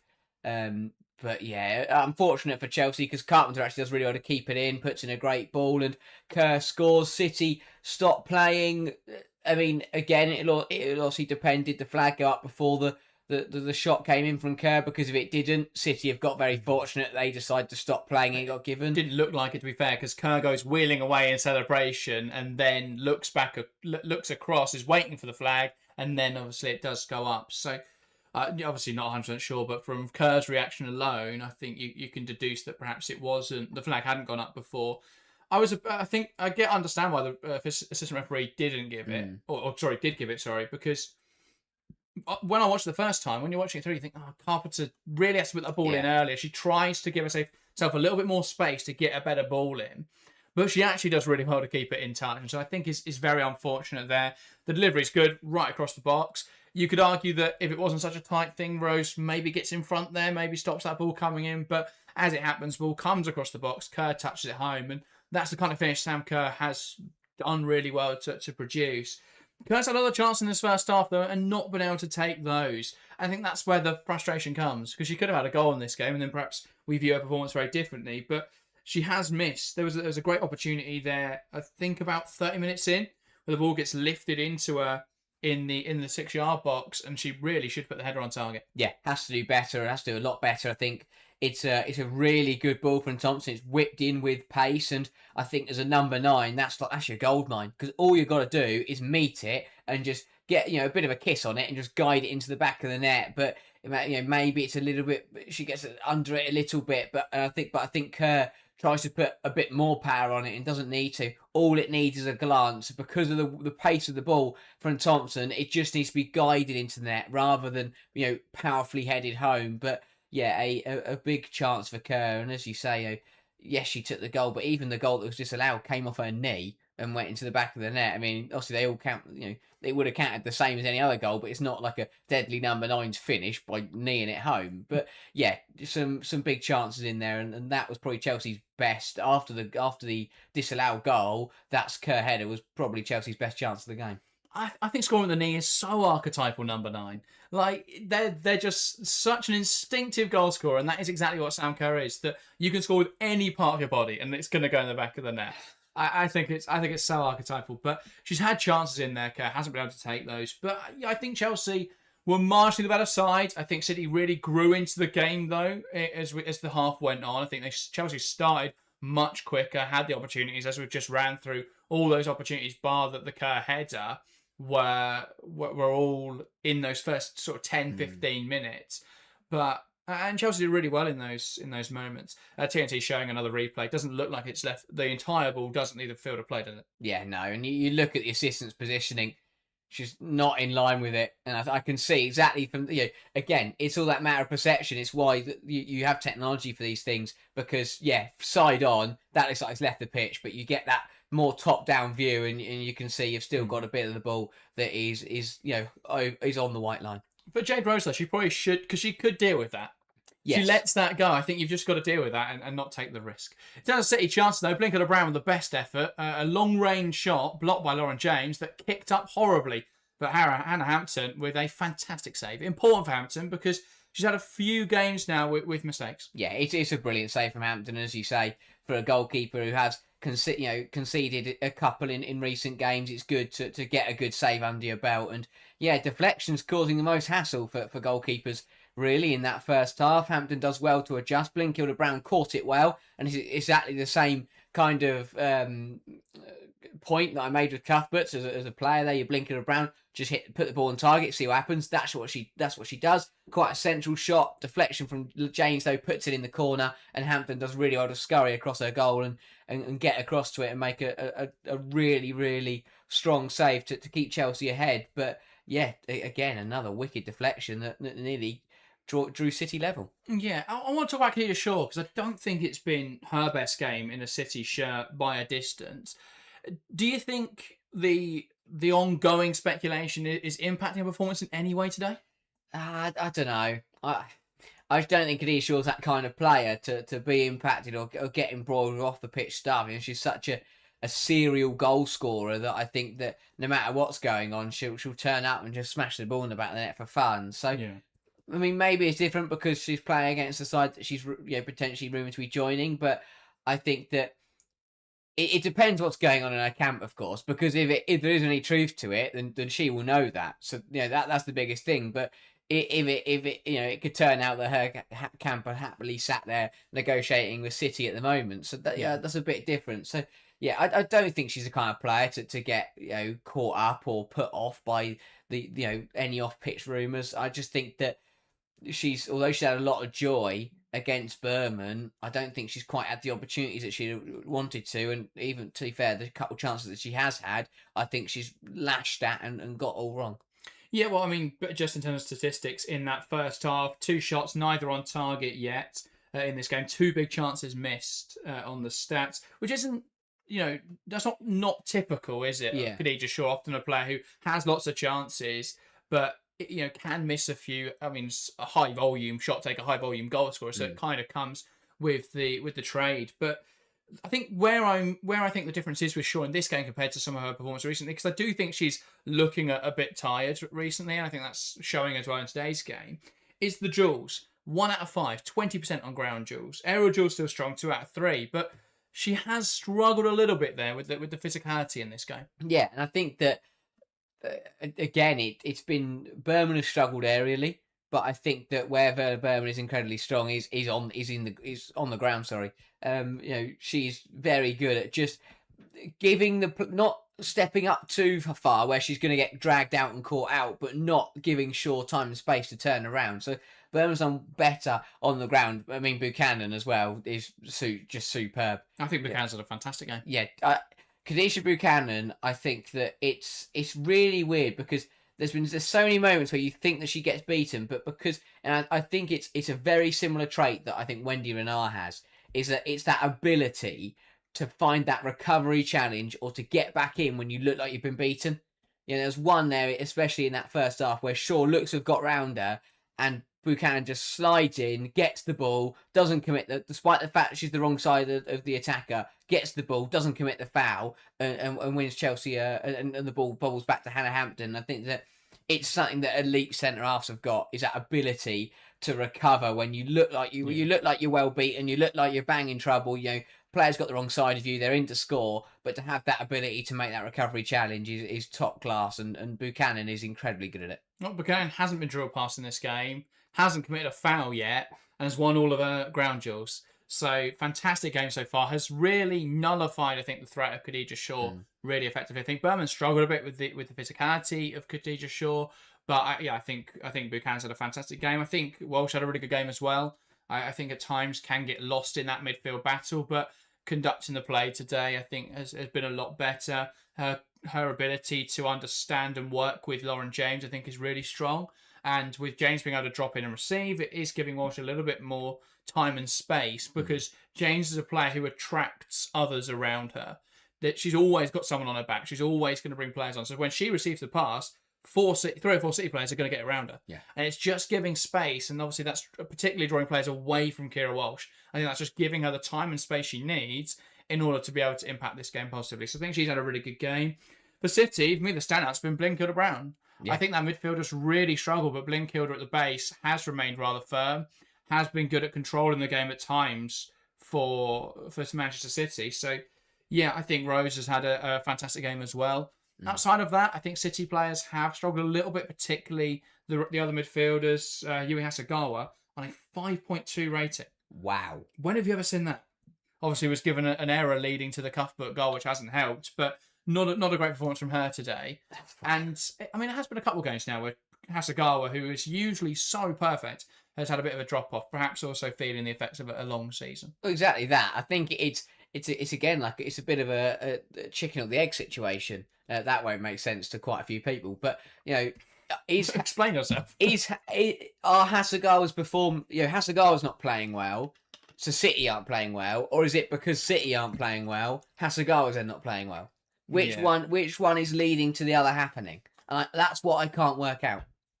That's a difficult one for me. I can't tell. I think both can coexist without causality. Maybe.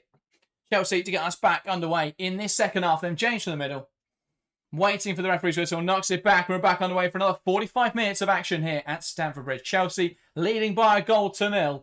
And at the moment, they're headed to Wembley where they'll meet Brighton in the FA Cup final.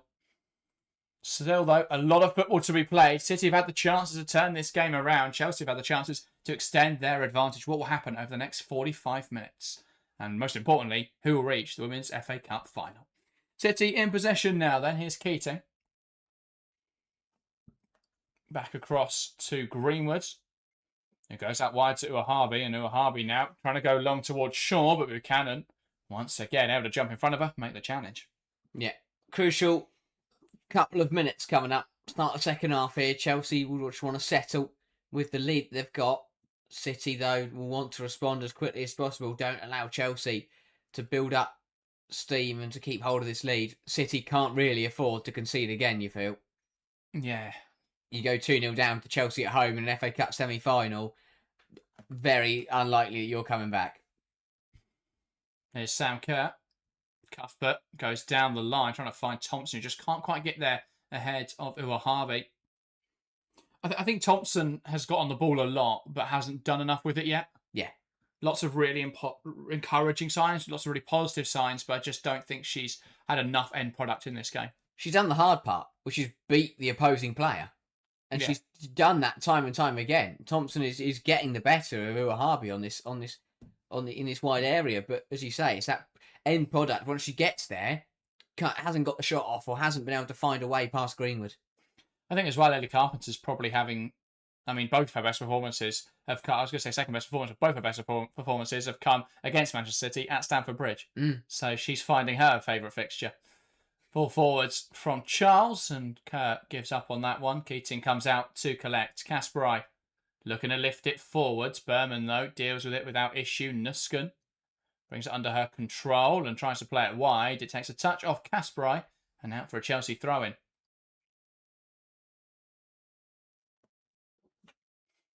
And so, Chelsea looking to go down the line. Shaw still holding her neck. Will be a concern and has struggled. A few touches in the second half have been loose. Kurt heads it to Nusken. One back in there by Rose, and Blinkhilda Brown goes back to Keating. Yes, it will be a frustrating one because not only is it a distraction, but also one of her best traits that is better than any other player on this football pitch is heading. And how strong she's aerially. But if you've got a neck, if your neck's a bit hurting, then you're not going to head the football very well. And the City side already depleted in terms of its height, which has been one of its, I think, strongest qualities this season. When we look at the success of players like Viviana Miedema and Rebecca Kanak, it seems to have even less height up there now. Yeah. Berman does really well to recover there. Just got caught on the ball, but made the challenge. Here's Hasegawa. Now to Kasparai. Coming inside, gives it to Carolyn. Carolyn will lift it in there. Berman heads it up. And can't get it away in a miscommunication as Uahabi clatters into Hemp as they both challenge for the same ball. Hemp still down, and the game's been stopped. And a little bit unfortunate that for Thompson, who's breaking away at speed, but this does look serious for Hemp. As Hannah Hampton consoles her as the physios run on. I can only assume it's a very nasty one. A complete miscommunication between Hemp and Uahabi, and they both challenge for the same ball, and Hemp stood still trying to half volley it, while Uahabi has come steaming in to also smash it goalwards. And Uahabi gets there first and ends up taking out her teammate. Yeah, that was clumsy between Uahabi and Hemp.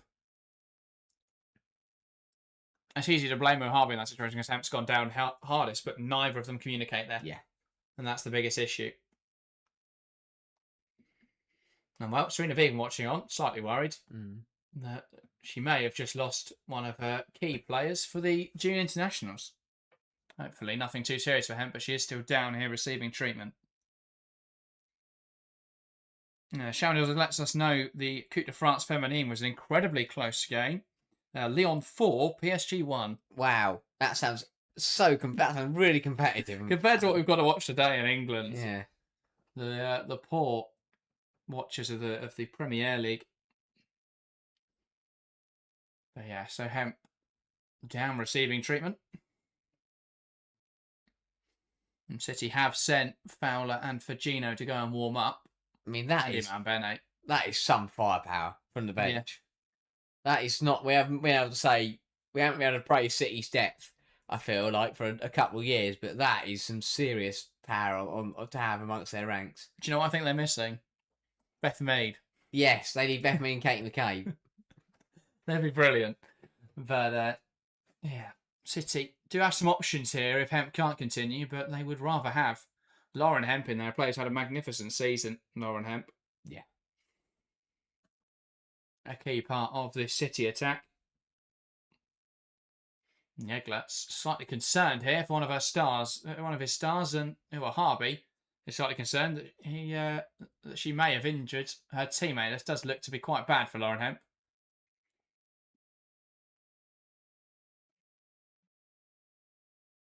Yeah, 2 tissues stuffed up her nose. Yeah, fairly hefty whack. Sat up though, which is encouraging. Does look to potentially just be a nosebleed. Yeah. In front of the travelling City fans who've already had to watch the ball go into that back of the net twice, and they weren't able to celebrate either of them. As Chelsea scored and then had 1 disallowed. And Hemp does get back to her feet now. It'll just be a question of whether she's okay to continue. A fair amount of blood. She will have to get a new undershirt. Yeah. Which could be the most difficult part of this situation. And so will City substitute her. They have got a clean shirt, but I think the problem is that she can't wear the undershirt. Yeah. That bloke's gone up there with a new shirt. Don't need a new shirt, mate. Yeah, that's pointless. But yeah, great to see Lauren Hemp then. Back to her feet. Does seem to be okay. Beaver James goes and checks on her.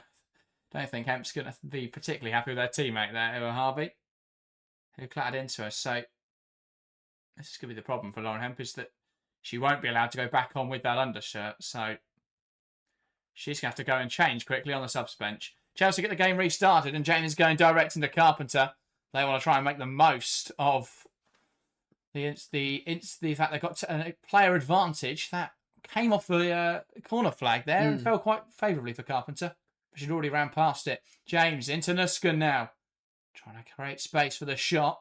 Charles does wriggle space for the shot. Takes aim from range and should have done better with that effort. Yeah, the cut inside and the first touch was like an elite winger.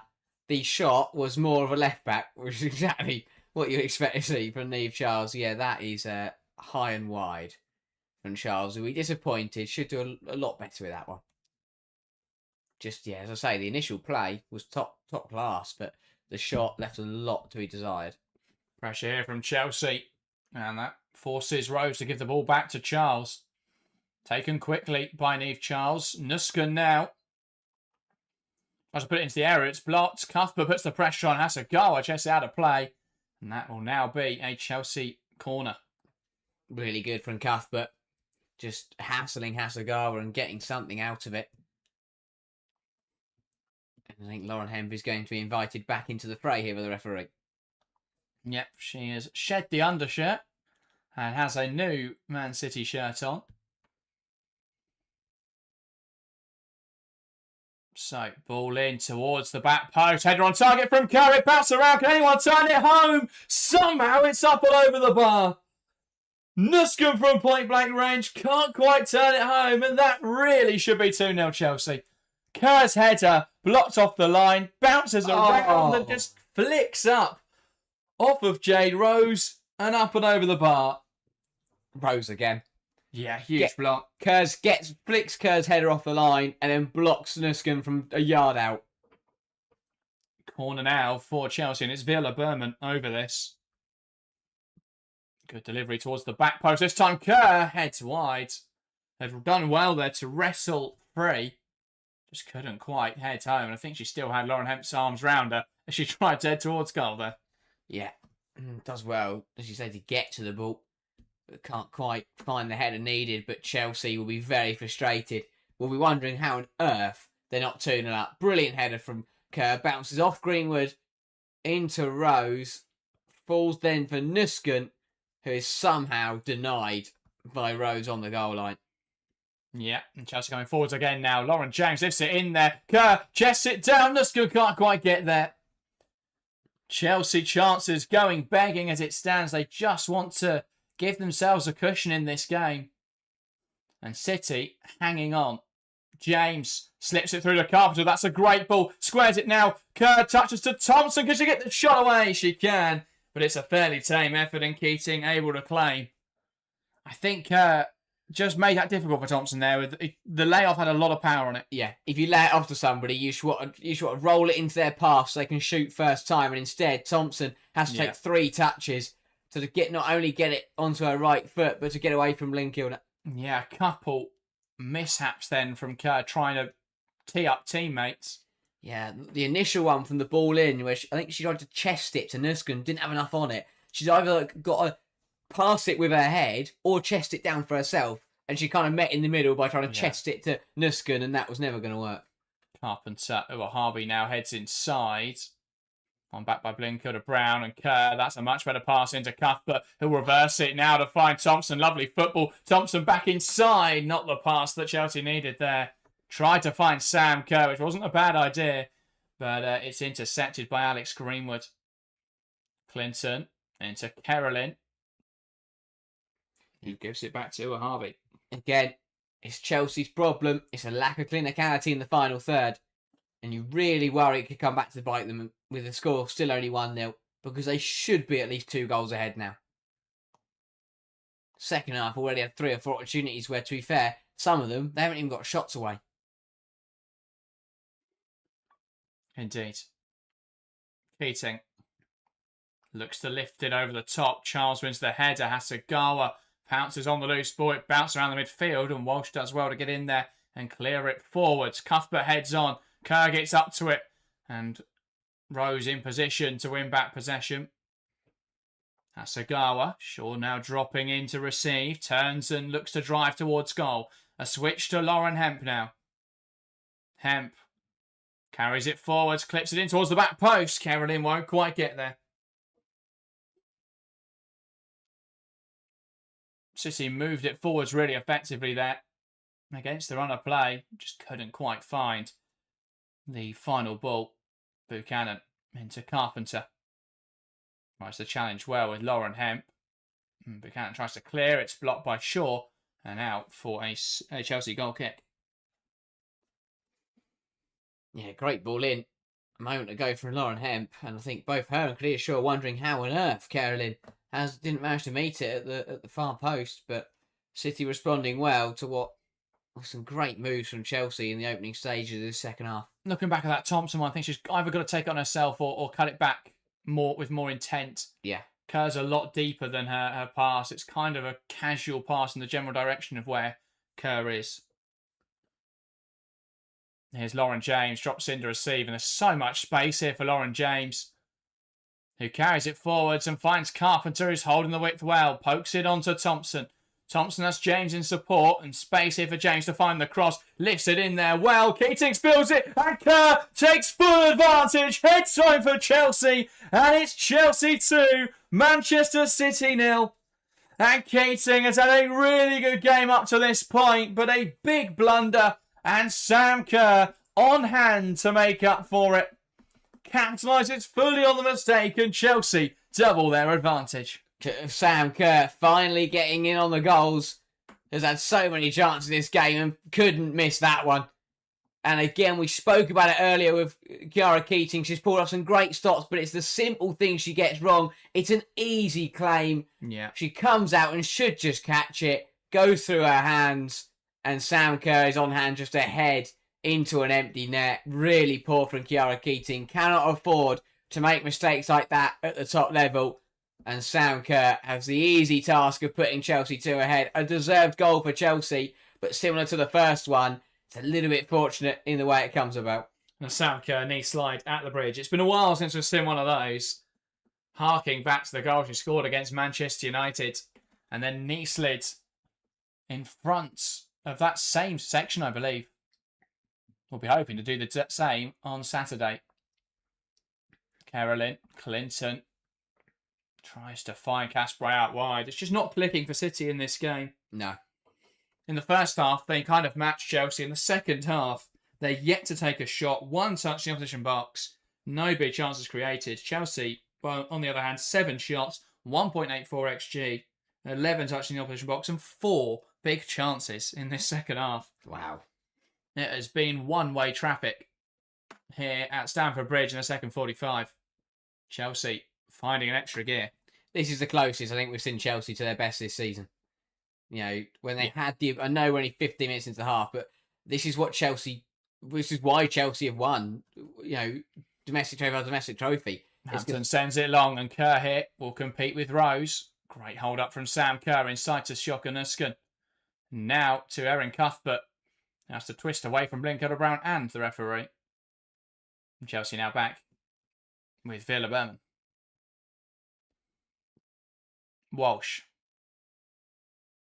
Here is Charles. Into Cuthbert now. Wide to Walsh. Who can't quite keep it in touch. But yeah, this has definitely been a much better performance from Chelsea. Yeah, exactly that. You know, Chelsea at their best, and Chelsea, you know, in this second half, this is what they do. They have the ability to just blow the top teams out of the water. Although they don't do it on the scoreline, you know, as you say, City out a shot in the second half. Chelsea just shut them out completely. Carolyn coming forwards. Tries to play it across. It's Shaw and takes a wild aim. But at least City have now had a shot in this second 45. There's the shot. Never mind. But, and again, City probably should do better. Shaw probably should do better. It's brilliant from Carolyn, who gets past Berman, who is really struggling. And Shaw, well, that is another wild attempt. Just lashing at chances today. Yeah. Khadija Shaw has, I think, just struggled a lot in this match with the physicality of it. And no, commits the foul on Buchanan. She's growing frustrated as well. Yeah. And that's the problem. Is that now she's lashing at chances. Buchanan, this brilliant turn, as you see Shaw steaming in. Yeah, I mean, arguably, Khadija Buchanan's best performance in a Chelsea shirt. Definitely up there, yeah. Here's Keating. Now Rose. And I have to say that the consistency from Buchanan since coming off a very, a long-term injury is mightily impressive. Yeah. Especially, you know, think of the... It'd have been completely understandable if she came back and looked rusty. Yeah. Looked a little bit slow, but she has just, come back in, an utter professional and done the job. And again, it's the games as well that she's come back for and delivered. You know, she did play the League Cup final against United. And, you know, this game today, turned up against the big teams. Yeah. Kevin says Chelsea don't need Shaw, hang on to Kerr. I think the biggest thing is that does Kerr take the chances that Shaw has today? And does Shaw take the chances that Kerr has today? And I think if Shaw was on the Chelsea team, she'd have scored as many, if not more, than Kerr today. Yeah. I think Kerr's a fantastic player, one of my favourite players of all time, but Khadija Shaw is younger and has a much higher amount of goals over the last few seasons. I know Kerr's still come back from an ACL injury, but even in seasons where she was fully fit, Shaw would outscore her. I think it's incredibly close. I think it's closer than a lot of people will give it credit for. But prime Sam Kerr, I still think slightly ahead of her. I think it's very tight though. And Kerr shows up for the big games, whereas Shaw doesn't have that track record. But I think it's an impossible decision. But if you can't turn down the opportunity to sign Khadija Shaw, if you can take her, it also negatively impacts a direct rival. If Chelsea can pull that off, whereas City aren't going to go out and sign Sam Kerr. What about both? Then you win. Can they coexist? That would be the biggest wage ball in the world. Challenging Barcelona's. But good defending there from Carpenter to deal with Lauren Hemp. Yeah, Chelsea just got to shut this game out now. Don't give City a way back into it. And I don't mean just a go. I mean, don't give them anything to be hopeful about. Indeed. And while City have had huge threat from corners, they haven't in this game particularly. But can they make something happen from this one? They don't have their usual threats from the set pieces. They still have Khadija Shaw. Ball in towards the front post. It's going to bounce all the way through, and James will clear it away without issue. Another poor set piece from City. Yeah. They're clearly, because they're lacking, they know they're lacking that height, they're clearly trying something different with the corners. Like that from Greenwood, it was driven low, but also driven away from goal, like cut towards the edge of the box. Yeah, it's but it's just not coming off. Double change then for Man City. Indeed. So, Clinton and Caspry make way. Bene to the right-hand side. That's a more offensive double change, it must be said. Firmino coming into the 10 role then to replace Clinton, and Bene in at right-back. I think the only issue is that makes City's defence even weaker. And they have struggled a lot in this game. Not that Caspry's had a particularly good game at all, but it does make the defence weaker. Thompson wants to take on Uahabi, and once again will go to the outside of a space now for the cross. Lifts it in there well towards the back post. A header on target from Nusken, but a good claim from Chiara Keating. Brilliance again from Alyssa Thompson, and this time she does well. Makes her mind up, goes direct, gets to the byline, whips in a good ball. Much better from Alyssa Thompson. That final ball much more inviting, much more dangerous. And Bene, who's just come on, gets out-jumped by Nusken at the back post, but the header just a bit too central. And Keating does hold on to that one. Carolyn, lovely turn. And finds Hasegawa. Hasegawa now to the left-hand side. City of numbers forward here as Hemp carries it in. Looks to fight short at the back post. And a poor delivery from Lauren Hemp. Not what you'd usually expect from Hemp. Yeah, at this point they couldn't use that because Carolyn dropped very deep, dragged Werder Berman all the way with her, and then spun her completely and gave City, numbers forward against the Chelsea backline. But yeah, just couldn't find that perfect ball in. Chelsea may well be bringing on Lucy Bronze, who is getting up there and was subject to the cameras, but didn't look like she was preparing to come on. I wouldn't be surprised if that was a centre-half change to either Berman, who struggled a bit, or just to keep managing Buchanan's minutes, but we'll see.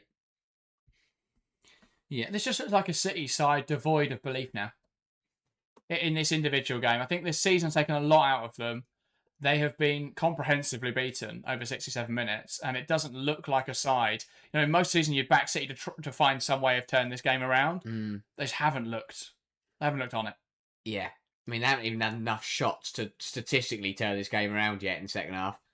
So, it's not ideal. I think that it's one of those where for City, the main goal, the primary aim that would have been set out to start the season would be to win the league. And they've done that, especially after the first few game weeks. The problem is when that goal gets met before the end of the season, you're kind of like, oh, well, we've done what we want to do this season. Everything else is just a free hit. Because it's an FA Cup final, it feels bigger. If they rocked that at West Ham and only won 1-0, no one will really care because they've already won the league. But you feel they should still be able to get themselves going for this game. Cuthbert coming forwards, clips it in there for Sam Kerr, and it's another for Kerr. And the offside flag follows. Was she in an offside position there? Is that another Sam Kerr goal unfairly ruled off? She could have a hat-trick today. I think she was. Let's have a look. Yeah, Sam Kerr has gone offside. That's a great call from the assistant referee. That's a great call, especially because Ellie Carpenter has stood right in the way. Yeah, it's a smart idea. Coming forwards now. Here's Shaw, cuts inside, blocked by Buchanan. Bene lifts it back in there. Carpenter heads away. Shaw again. Takes a touch, takes aim, and fires wide. Another big miss from Shaw in this game. Wow. Has to find the back of the net with that on Khadija Shaw. The first one is expertly blocked by Khadija Buchanan. City recycle it well. And it falls back for Khadija Shaw, who does brilliantly to knock it past Buchanan, but fires wide. Don't know where it came from. Cut back from the replay, and she was bearing on goal. It's not far away at all, though, to be fair. It's not. But a warning sign to Chelsea. By her standards, that should be the back of the net.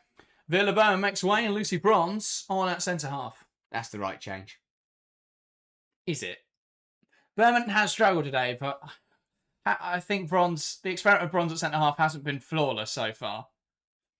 Hopefully she can just come on and do a job, though, for the last 20 minutes. Stand there and get in the way of anything, anytime Khadija Shaw tries to do anything. James knocks it wide, and here's Thompson. And she wants to dart inside. Now Thompson squares up to her. Harvey carries inside dangerously, creating room for the shot, and it's just wide. Lovely move from Thompson again today. The final touch has just been missing from her game, but she's been so lively and has had the better of Ua Harvey every time. It's magical. She's tying Ua Harvey in knots this time. Goes outside, then darts inside, goes back across her, spinning around, drags the shot wide, though. Brilliant drive again, though, from Thompson. Yeah. Oh, that's another poor pass playing out from Keating. Bronze, though, makes a meal of it. Carolyn slips it through, looking for Shaw, and it'll run through to Hannah Hampton. And Jennifer says we need a video on who the best striker is. That would probably do very well, to be fair, but I think it's such a redundant question. I think every player has different abilities and they suit different contexts, different environments. Flicked on well by Kurt. There's no striker I think would suit this City team better than Khadija Shaw. But that doesn't necessarily mean she fits in every squad, perfectly. Here's Hemp. Now for Gino. Ball into the box, and Bronze does well, and Walsh clears it away. I think, though, Chelsea have always provided aerial opportunities for Sam Kerr, and that is one of Shaw's biggest strengths. So I think it would be a good fit, if that is obviously the question with the recent speculation. Carolyn trying to find Bene. Charles gets across and does well to see it out, and that will be a goal kick for Chelsea. This is the part of games that Chelsea have been ever so good at over the last couple of years. It's just the management phase. As I say, I think especially under Bon Pastor, not necessarily a team that blow people out of the water. Chelsea can do that. They've done it on several occasions, but especially in these big games, like now, just seeing the game through. 2-0 up at home with 19 minutes to go in a semi-final. Just managing the game really nicely at the moment. Yeah. They've had a lot of chances as well to kill this game off. Oh, yeah, absolutely. A lot of chances where they could have made this a lot more comfortable for themselves. But yeah, I think in terms of that game management, it's something they have done very well. Here is Carolyn. Now Hasegawa. And Charles will come across. I think you look at that Leicester game and they were able to kind of taper off in the second half. And it left them, I think, in perfect condition coming into this game, whereas City had to play 90 minutes against Liverpool. Yeah. And when you look at how Arsenal dealt with Leicester, yes, a 7-0 win is much more enjoyable as a fan on that night, but I think it put them at a serious disadvantage. That's why they why they lost to Lyonès and dropped points against Brighton. Yeah. Foul there from Rose. Brilliant from Sam Kerr. Just drops in, tries to turn it, and Rose catching Kerr on the way through.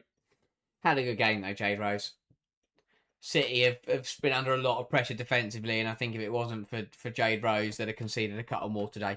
I mean, obviously the most notable one was the block on the line to deny Kerr, and then the block on the line to deny Nuskin in the same move. But there's been other, some brilliant tackles to stop Chelsea from extending their advantage. Yeah, Chelsea throwing on this near side then. As they look to go down the line, and Yeglert and his coaching staff in discussions about how to try and change things around here. Running out of time. Yeah. They've made the double change. That's the first roll of the dice. Have they got anything else left to try and mix this game up? You think you've got to get Fowler on there. Yeah. Just to try and make something happen. I guess it's the difficulty of who do you bring off. I'd probably bring off Carolyn at this stage. Yeah. Just because I think Chelsea are going to start to drop deeper now. And there's not going to be that space to break in behind. I think you need some more technically gifted players that can make something happen out of nothing. I think Fowler suits that more than someone like a Carolyn does. Yeah. Keating goes long. Knocked on by Shaw, and Buchanan bundled around there as Hemp comes away with the ball. Cuthbert just steps into the challenge. Doesn't quite get the ball though. Here's Hemp.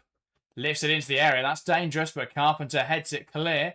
Blinkilda Brown keeps it alive. Here is Shaw, and again, it's up and over the bar. Yeah, another wasted chance for Shaw. I have to say, Alyssa Thompson ran the risk, challenging Blinkilda Brown on the edge of the area with a very high foot. Could have easily caught the City midfielder, got away with one there. And then Shaw again, just lashes at it. Smashing that. the shots aren't even like skimming the bar or going just over. They are, they're well over the crossbar from Khadija Shaw. Greenwood to the right-hand side. Now with Rose as City look to progress. Bene inside to Carolyn. Looking for support. Now goes all the way back to Kiara Keating. Happy to wait on the ball, waiting for that Chelsea press. They want to draw them in, as always, City. Chelsea, though, no prerogative to put pressure on the City players. They've just got to see out 15 minutes and they're headed to another FA Cup final. Looking to win it for consecutive seasons. They were gutted when they missed out in 2024. That semi-final defeat to Manchester United. Especially after beating United the season before. They could have made it a significant number in a row. But they'll be hoping to go back-to-back this season and complete a double of sorts. A weird double. Yeah. Very rare that a side wins both domestic cups, but doesn't win the league. But, I mean, it wouldn't... It's not a terrible way to back up an unbeaten domestic treble, but it's pretty decent. Yeah, I don't think Chelsea is far away from being league champions again, as some people think. I think a lot of this season has been due to injuries. I think Bob Pastore tried to do something a little bit different tactically at the start of the season. That hasn't really worked. They've gone to a bit more of a traditional setup and just allowed the quality players to make the difference, really. I don't think they've done anything too overcomplicated with the structure. I'll be very intrigued. And James here with the ball on the edge of the box. And does do well there to win a goal kick. But yeah, I'll be very interested. If Chelsea end up finishing second, I mean, they probably won't, even third, and win both domestic cups, I would love to sit down and have a talk with all the people that were screaming for Bon Pastore to get sacked a couple of months ago. Yeah. I think this is what's going to happen. The problem is that Chelsea just allowed, because Emma Hayes left, Chelsea didn't go through their usual cycle of moving players on. Because Bright probably would have moved on after last season. Yeah. But, has sort of been kept on a couple of years because she's a leader. They brought in Bronze because she's the kind of player that Bon Pastore need to come in and be her voice in the changing room amongst the players. Because she's a player that Bon Pastore is really familiar with. And yeah, obviously we're going to see that kind of changing in the guard this summer. Bronze may well stay on, but is unlikely to be a starter next season. Bright's already retired. I think we may see a couple other departures, likely Sam Kerr now at this point. Keating out towards the left-hand side, Uahabi back to Greenwood. It's one of those where Chelsea wouldn't normally be scrambling after a striker, and to be fair, they kind of had the succession plan there with bringing in Ramirez and having Beaver Jones. The way this season has panned out, though, Ramirez hasn't played a game of football, and Beaver Jones has been in and out of the injury room and struggled for form. So it's not an ideal situation to move her on, but if they could bring in someone like Shaw, it would make it easier to manage that transition. Carney being prepared then for Chelsea, another player who could be moving on, to be fair, this summer. Carpenter, Kerr trying to hold the ball up. And now James, needing some support, goes back to Bronze. James. Here is Charles. And now James. Just gets caught in possession there as Blinkilda Brown wins it back. Now to Carolyn. Can City make something happen here? James gets back in. A bit of a cynical challenge. That will be a yellow card. A tactical foul from James, but you do feel there's a little bit of frustration in there as well after she gave the ball away. Yeah. Her mistake. Try to make up for it. Sometimes you get them right as a player. Sometimes you get them wrong. James there just getting it wrong. Coming through the back of Carolyn. Did well. Actually ended up, took her own leg out of it to avoid, which probably hurt her chances actually of winning the ball back. But yeah, just timed it wrong. Indeed. James Machance then, it's Alyssa Thompson making way. Looked lively today, Alyssa Thompson, but the end product, the creativity just wasn't there in the final third. Some great moments though. Had the beating of Uahabi consistently in this game and now will make way for Joanna Rytting-Kaneryd. Yeah, brilliant from Thompson today, as you say. Just lacked the final ball, but the movement, the problems that she caused Uahavi were just incredible play. And a run out for Carnereid. Yeah. Indeed. Greenwood lifting it over the top for Gino. Takes aim and unable there to find the target, but not a bad effort from Ayoba for Gino. Yeah, I think City will be rather frustrated, actually, because I think they've had some good chances in the second half. They've blazed quite a few over the bar. Yeah. I mean, how many shots are they on to now? They've started to get more shots, so it's only 5 in the second half, and they're yet to hit the target. And that's the thing.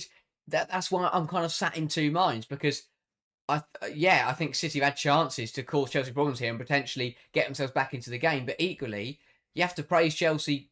Seeing this game out, City haven't a shot on target. And a lot of those shots, albeit they're in and around the penalty area, have been from difficult angles. No big chance of creating in the second half. Chelsea, for reference, have had 4, missed 3. It's incredible how Chelsea they're currently beating Manchester City, who have won the league 2-0 in an FA Cup semi-final. Yet the lack of clinicality is still a blaring issue. 5 big chances, 1 taken. And an underperformance on the XG.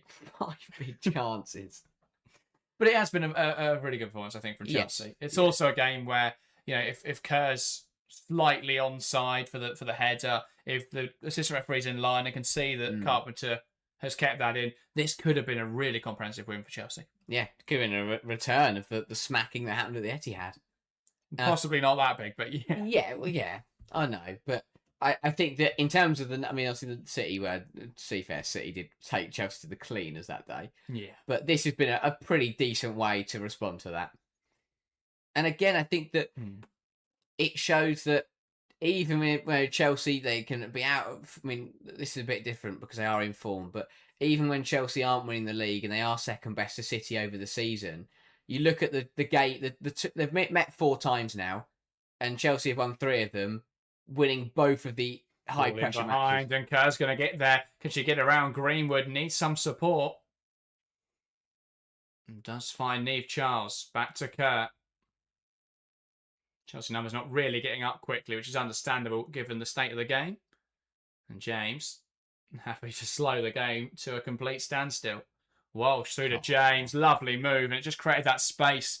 James stopping on the ball. Can now take aim from range, and a speculative effort. Went for glory and couldn't quite find the target. Yeah. You can laugh about efforts like those when you're 2-0 up. But probably should have just shifted it to Thankert. Yeah. Reaper says, would this be the first season Chelsea eliminated both Manchester clubs in the FA Cup? I have absolutely no idea. Oh, yeah. I do have to... quite possibly. Chelsea's run is something I wanted to touch on. Because although the final...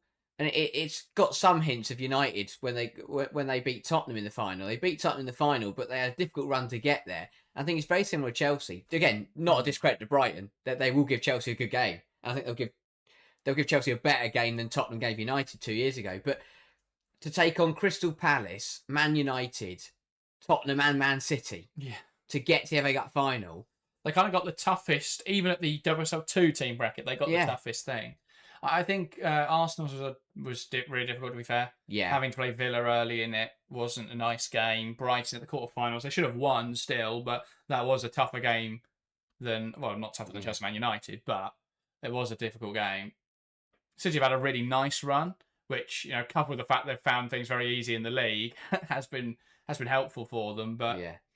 What was it? Birmingham and Bournemouth in there? I think if you give them Chelsea's run, they win the same games. I think if you give them Arsenal's run, they get here anyway. So true, yeah. It's perhaps why they've done so well in the league, because those cup games have been a bit easier to rest. But yeah I'm not saying that sounds like I'm saying they wouldn't have won the league and they got a tougher draw. That is not what I'm saying at all.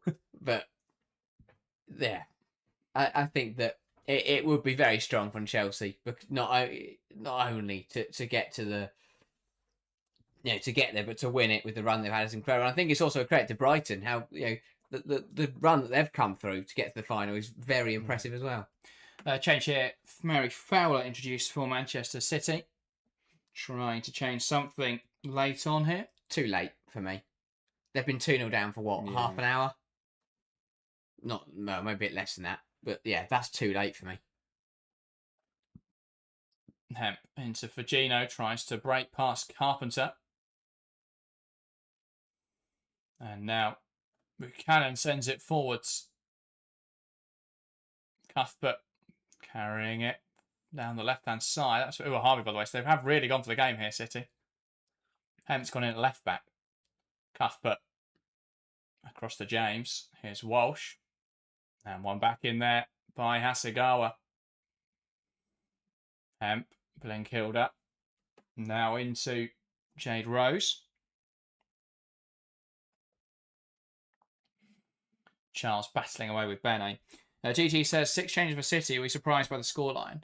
I wouldn't say we're surprised by the scoreline. I'd say surprised by the manner of defeat. I mean, City have been completely dominated here by Chelsea, which, given how both sides' seasons have panned out, of course, City have got a lot of players missing today, but Chelsea have had a lot of players missing all season. Still alive here, this move. Bene, that's blocked well by James. Now Fowler can strike it on the left foot across goal and does find the bottom corner. And City are back alive in this game. It's Chelsea 2, Manchester City 1. A great finish from Fowler. And Chelsea just couldn't deal with that ball on the edge of the box. And is it game on now for Manchester City? That's why they made the change. They've gone hell for leather to try and get something here. And just capitalised on Chelsea trying to see out a 2-0 win. Yeah, Chelsea completely switch off. Really poor and lazy defending across the board. No one deals with the initial ball. And Fowler is just allowed to pick this up and strike it well. Beating Hampden, not much you could have done about it. It's a great strike from Mary Fowler. But I tell you what, with 4 minutes to go here plus additional time, remember Hemp was down injured as well. Chelsea have got to be really careful here. That has come from nothing. 40 minutes to have a shot on target, it's gone in. And suddenly it's this game back on. Yeah, absolutely. City have not been in it, but they're only a goal off Chelsea now. Rose into Hasegawa. Cuthbert trying to jump in quickly. Forces the pass back to Keating, who's going to go long and introduce some verticality. Buchanan gets in front of Shaw for Gino. Tries to get there. Nuscombe winning it back. Now Charles bringing it down under immediate pressure from Kerolin. And does win the throw. Chelsea just got to be smart now. No silly decisions, nothing rash or trying to overplay. Just get the basics right and see this through. Indeed. Charles looking to go down the left-hand side, but will take her sweet time about this. And I think the referee will be very much aware of how Chelsea will try and manage this last few minutes. Rose back to Kiara Keating, and now into Jade Rose again. Options ahead of her. Into Blenkilde Brown. City can't rush it, but they do need to have some urgency. I was going to say, Greenwood. You just scored. And I expected a bit more pace. This is better. Here's Hemp looking to go long. Bronze will come across and heads it out. Yeah, Chelsea can't allow City to take the momentum. That goal has come against a run of play. Someone from the crowd has very handily thrown the ball back onto the pitch. I think that'll probably bomb past door. Hemp. Conrad comes in and makes the challenge. Still battling away with Hemp. Bronze cushioning it. And now Walsh gets it gone.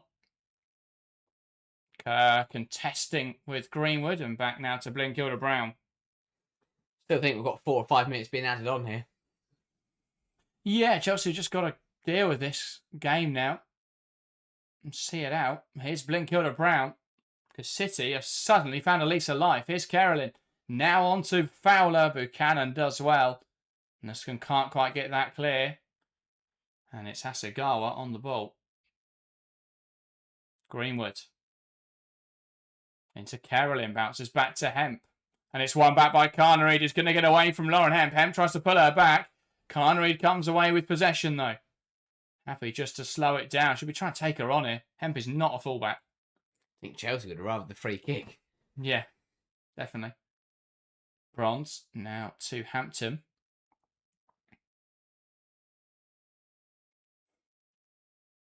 And ball sent forwards by Charles. Brought down well by Rose.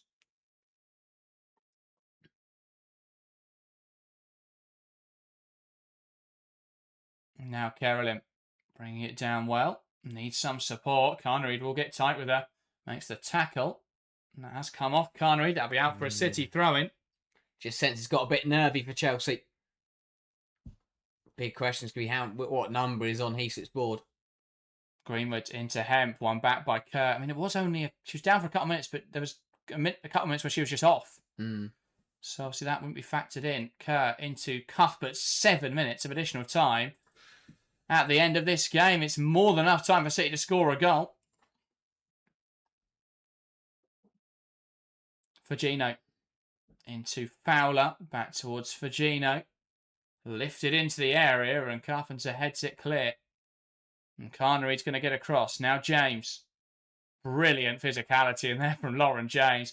Plays it down the line for Carnery, who's going to have to compete with Yui Hasegawa and does brilliantly there. Carnery to force her backwards. Now Greenwood.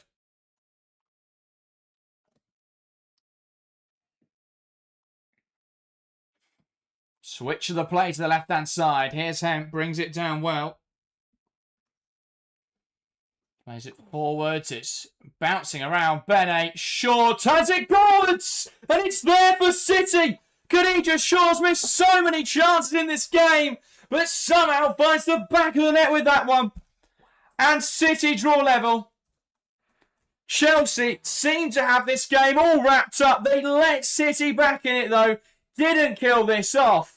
And the WSL champions have found a way. They brought on Fowler. They went for the game. And they've drawn level in added time. What a moment for Khadija Shaw to finally put one in the back of the net. And for nothing in this second half from City. Hadn't had a shot on target until the 85th minute. Have somehow drawn level from 2 behind. It's so poor from Chelsea. Defending their own box. It's thighed away from Ruthie Bronze, which isn't good enough. Nuskan dangles a leg, and then how is Khadija Shaw allowed to bring the ball down with her back to goal, swivel, and then shoot? Not good enough from Chelsea whatsoever, and it bobbles past Hampton, and City are back level from absolutely nowhere. So weak from Bronze. It's why you just can't bring Bronze into this kind of situation. Too weak against Shaw. No one deals the ball into the area. And Khadija Shaw has lashed at a few today, but was composed there. And Chelsea have attacking reinforcements. Baltimore on to try and make something happen here for Chelsea. And Beaver Jones as well. Wow. Walsh. Now to Buchanan. Wide to Carpenter. James and Kerr withdrawn. Ball over the top from Carpenter. It's going to bounce all the way through to Keating. Chelsea, comfortably the better side today, have just let it slip right at the end here. Only made those 2 substitutions that I think both made the team look a bit weaker. But particularly with Lucy Bronze coming in at centre-half, was weak for both of the goals. Chelsea thought they'd sewn it up, switched off, and the usually ruthless Chelsea didn't kill off their opponent today. And City have found a way back in this game. Bronze into Charles. Trying to find Beaver Jones. It spills free for Cuthbert. And now down the line for Carnery. And that's not great from Aaron Cuthbert. Has to go left. Baltimore's in 8. All down the line. Buchanan makes a good challenge. Here's Carpenter inside to Cuthbert. Taking James off is an odd decision for me as well. Yeah, exactly. On a card, but you've just gone 2-2 in an FA Cup semi-final. And obviously Beaver Jones on for Kerr as well. They're going for the game with attacking reinforcements, but they players that could come on and find the goals. That's the question. Ball goes all the way through, and it does feel like City have got the confidence. They're the ones with the momentum. I think 3 minutes, still 3 minutes to play here now. City will fancy themselves to nick a late winner here. Just incredible. Buchanan gets back in, makes the challenge and wins it off Fowler. And Hampton sends it long. Greenwood nods it down. Nuskan into Beaver Jones. And a good fight in there as it's now with Iman Bene. Rose. Hasegawa around the corner to Firmino. Back out to the left-hand side with Hemp. Bronze battles away with Shaw, just cannot get around her. And now Blinkilda-Brown. Back towards Shaw because they knew Bronze was going to get caught out, but Bronze gets back in well. And intercepts the pass. Hampton. Hemp. Now with Cuthbert. And wins Chelsea a throw-in. And they'll look to go down the line.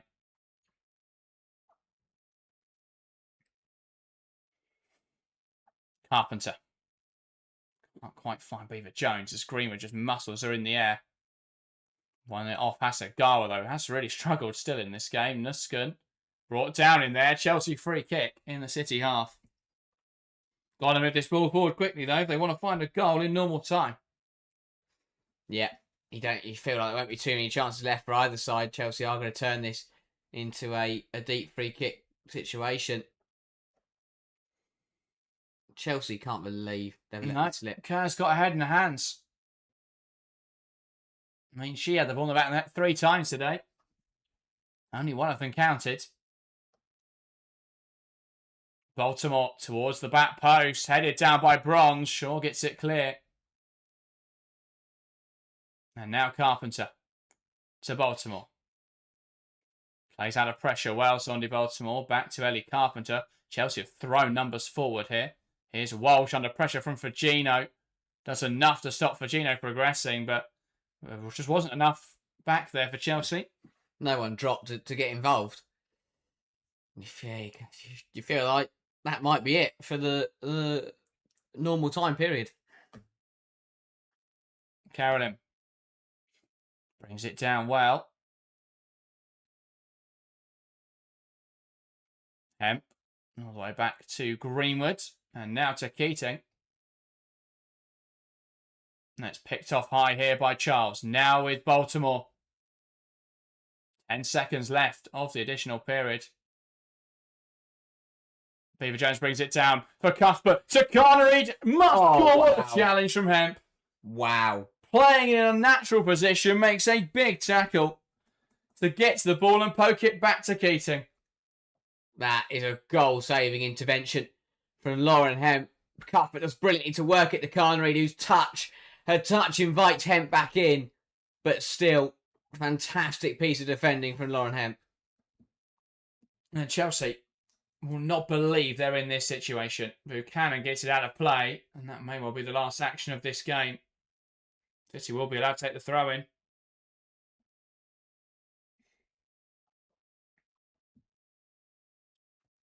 Hemp looking for Shaw. Buchanan stands her up, makes the challenge. And Carpenter will stop it going for a throw. Here's Carnery. Chelsea got to move it quickly if they want to score late in this game. Baltimore brought down there by Benny. Benny deemed a fair challenge. Ball forwards. Bronze will head it clear. Baltimore chests it down well. Now back to Kira Walsh into Cuthbert. Lovely drag back there from Cuthbert and finds Carnery. Who looked down the line for an option. Wasn't really anything on. Carpenter now. We're now into the 98th minute. Back to Hampton. Who just gets it clear under pressure. Now Benet. We haven't had many stoppages in additional time, so I'm not sure what the referee is waiting for here. As Bronze concedes the corner. She's not had a good game at all since coming on, Lucy Bronze. No. I mean, yeah, City's celebrating their own goal here for City has actually earned them the opportunity to take this corner. Which feels like that's not how the time should work, but, you know. Chelsea have now got to deal with a set piece, and City haven't offered much from set pieces in this game. There you go. Haven't offered much at all in the game. What can they muster up here? Greenwood floats it in on top of the goal. Bronze heads it away. And Carnery nodding it clear. Baltimore now smashes it into Hasegawa, and that the full-time whistle here at Stamford Bridge. We are headed to extra time in this game. Chelsea with a 2-goal advantage. The better side throughout, but completely capitulate in the last 5 minutes. 86th minute and 92nd minute goals for City. And now, well, they've got the momentum going in to extra time. Chelsea cannot believe the position they're in. So comfortable for 85 minutes of this game. But City have turned it on its head. Chelsea switched off. City threw on attackers. And City took full advantage. Yeah. Chelsea were doing a professional job. We're seeing it out. Fowler comes on, gets a brilliant strike from absolutely nothing. City at that point hadn't even had a shot on target in the second half. Fowler comes on, pulls something at nothing, and while City reacted to getting back in the game, Chelsea didn't. And yeah, better late than never for Khadija Shaw in the 91st. Really poor from Chelsea to let it slip from that position. And we're praising them because they did do a good job of seeing it through into those final 5 minutes. And then as soon as that first goal went in for Fowler, Chelsea just did not react to it. And yeah, a really sloppy second goal to concede. Shaw's missed a lot today, but scoring when it matters. And from absolutely nowhere, Chelsea should be running around Stamford Bridge celebrating another final. Well, suddenly you've got half an hour to go to try and find a winner, if not penalties.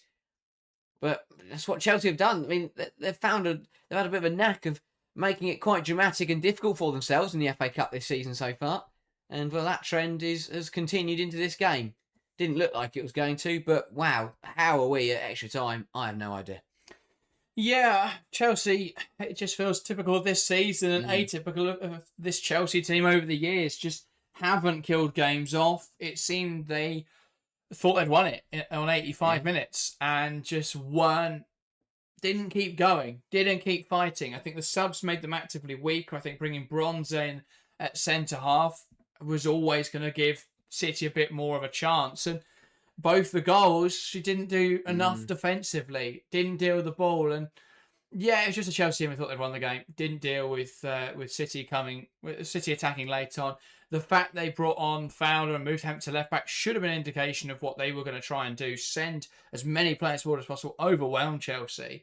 And they just didn't have the response for it, the Blues. The big question now will be how City go back into a bit more of a normal state in this extra time period. Are Chelsea going to be able to exploit the fact that City have thrown players forward? But equally, Chelsea's front line now is Sonny Baltimore hasn't had a great season. Agaviva Jones hasn't had a great season. And John Everton Carnegie hasn't had a great season. So the weight now of expectation and the players that must be relied upon to find the goals are players who haven't been performing consistently for Chelsea throughout this campaign. Yeah, exactly that. Someone's got to step up, you feel, in that front line. Someone's got to find something from nowhere. So yeah, it is a really weird scenario because Chelsea haven't got the players they want on there, but equally, as you say, City are looking at a back four of Benet, Rose, Greenwood and Lauren Hemp at left back. So it's incredibly aggressive. I have no idea how it's going to go. They could just go continue to be aggressive and look to completely turn this around as soon as possible, or will they try and find a way to go a bit more reserved? You'd think they'd bring on a defender for someone like a Carolyn and push up, but no changes. City, a team full of attackers. Chelsea have withdrawn their most prolific players. Wow. I mean, I still can't believe we're going to extra time, but half an hour at the very least, if not penalties. Indeed. How on earth are we in this situation? 30 more minutes of action at Stamford Bridge. Fowler, the catalyst for a positive change for City, came on and brought the impact. And I guess the question is why City didn't make that change earlier. Chelsea gets back underway in this game. It's Beaver Jones from the middle. Knocks it back in another 30 minutes of action here at Stamford Bridge. Chelsea were in a very comfortable position, now have work to do in extra time to turn this game around and put themselves into the Women's FA Cup final. It looked like they were coasting their way there as of 10 minutes ago. Suddenly, they've got to find a way to beat City all over again. Greenwood back to Kiara Keating, who clears that one out of play, and a Chelsea throw-in on the near side. A bit of a relief for Keating, you feel, as well. When she dropped the ball to Sam Kerr on the 59th minute, she probably thought she'd cost her side a place in the FA Cup final. Long throw, looking for Beaver Jones, who wants to turn Rose. And now Baltimore. Nusken. Here's Bronze. Into Beaver Jones now, who wants to drive towards goal. Back to Charles. Let's put the ball in the box. It's blocked by Bene, who does really well to take the ball as well. And there's space to drive into now. And no one on the left side of this Chelsea defence. Bronze steps in really well and wins it off of Shaw. Tries to play it down the line and is fouled by Iman Bene. Yeah. Brilliant from Bene initially to deny Charles, but Bronze, equally as good, just steps up here, wins the ball back, and then draws the foul from Bene. Does her best there, Lucy Bronze, to draw the foul. Just smashes the ball past Bene and then just falls over her leg. Here is Walsh. Nice turn from Beaver Jones and tries to tee up Baltimore. It's slightly over here. Baltimore looking for options. Drills it into the box. Greenwood steers it clear. Charles now into Baltimore, who plays it into the box. It's headed on. It's going to drop on the edge and no one there for Chelsea. Firgino steers clear. Bronze heads it away from Shaw and out of play for a City throw. I'll say Baltimore's unlucky there. Two really good deliveries. The first one, a drilled, low-driven effort that is cleared, and the second one, a lovely little dinked ball that, again, was dealt with by City. But two good balls from Baltimore there. No one getting on the end of them, though, in a Chelsea shirt. Bene. Bronze clears it away. Now Charles inside to Kira Walsh. And now looking to play it long, and Beaver Jones will nod it on. And Carnery in a good position, but Hemp again with a great recovery tackle. Never thought I'd see Lauren Hemp put such a great shift in at left back. Oh, she's got tissue stuffed up her nose. Carpenter. Needing support. Goes back to Buchanan. And now Hannah Hampton. Bronze. Lifts it over the top. Beaver Jones can't quite keep under her control. Greenwood heads it out. Heads it for a Chelsea corner. Yeah, she's frustrated that Alex Greenwood knows that she didn't really need to concede a corner from that. Just got the headed clearance slightly wrong and gives Chelsea a chance to put some pressure on from this set piece.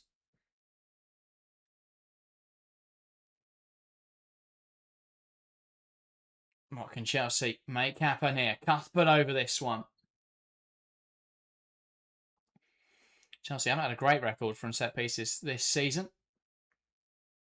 Cuthbert puts it towards the back post. It's dealt with by City. Walsh keeps it alive. Beaver Jones taps it down. And how does no one in a Chelsea shirt turn it home? Cuthbert towards the back post again. Keating comes and claims. That's brilliant goalkeeping from Kiara Keating. Was bold and made an important claim. Now Lauren Hemp is driving forward with a lot of space to work with. Clipping it long, and Carpenter heads it away. Firgino losing out to Baltimore, wins it back. Buchanan steps in well, and Chelsea with possession. Here's Cuthbert. Now Charles into the feet of Beaver Jones. He does well to get away from Rose and then turns to face. Needing some support here though. Thank you, Beaver Jones. Back to Charles, who looked to carry forwards, now turns back and finds Walsh. Walsh wants to step up with possession. Here is Beaver Jones. Back to Erin Cuthbert. And now to the right-hand side with Carpenter. Wide to Carnery. Options around her. Plays it inside looking for Nusken. It's going to fall for Sondi Baltimore. Now for Walsh, who can feed it through. Looking for Nusken. Intercepted well by Alex Greenwood. Carnery fighting to win it back and does so. And a chance. Beaver Jones fouled in the box. Is that a penalty? No, it's given a foul the other way. Whoa. That's a big decision. And on first glance, I cannot believe that's what Phoebe Cross has given.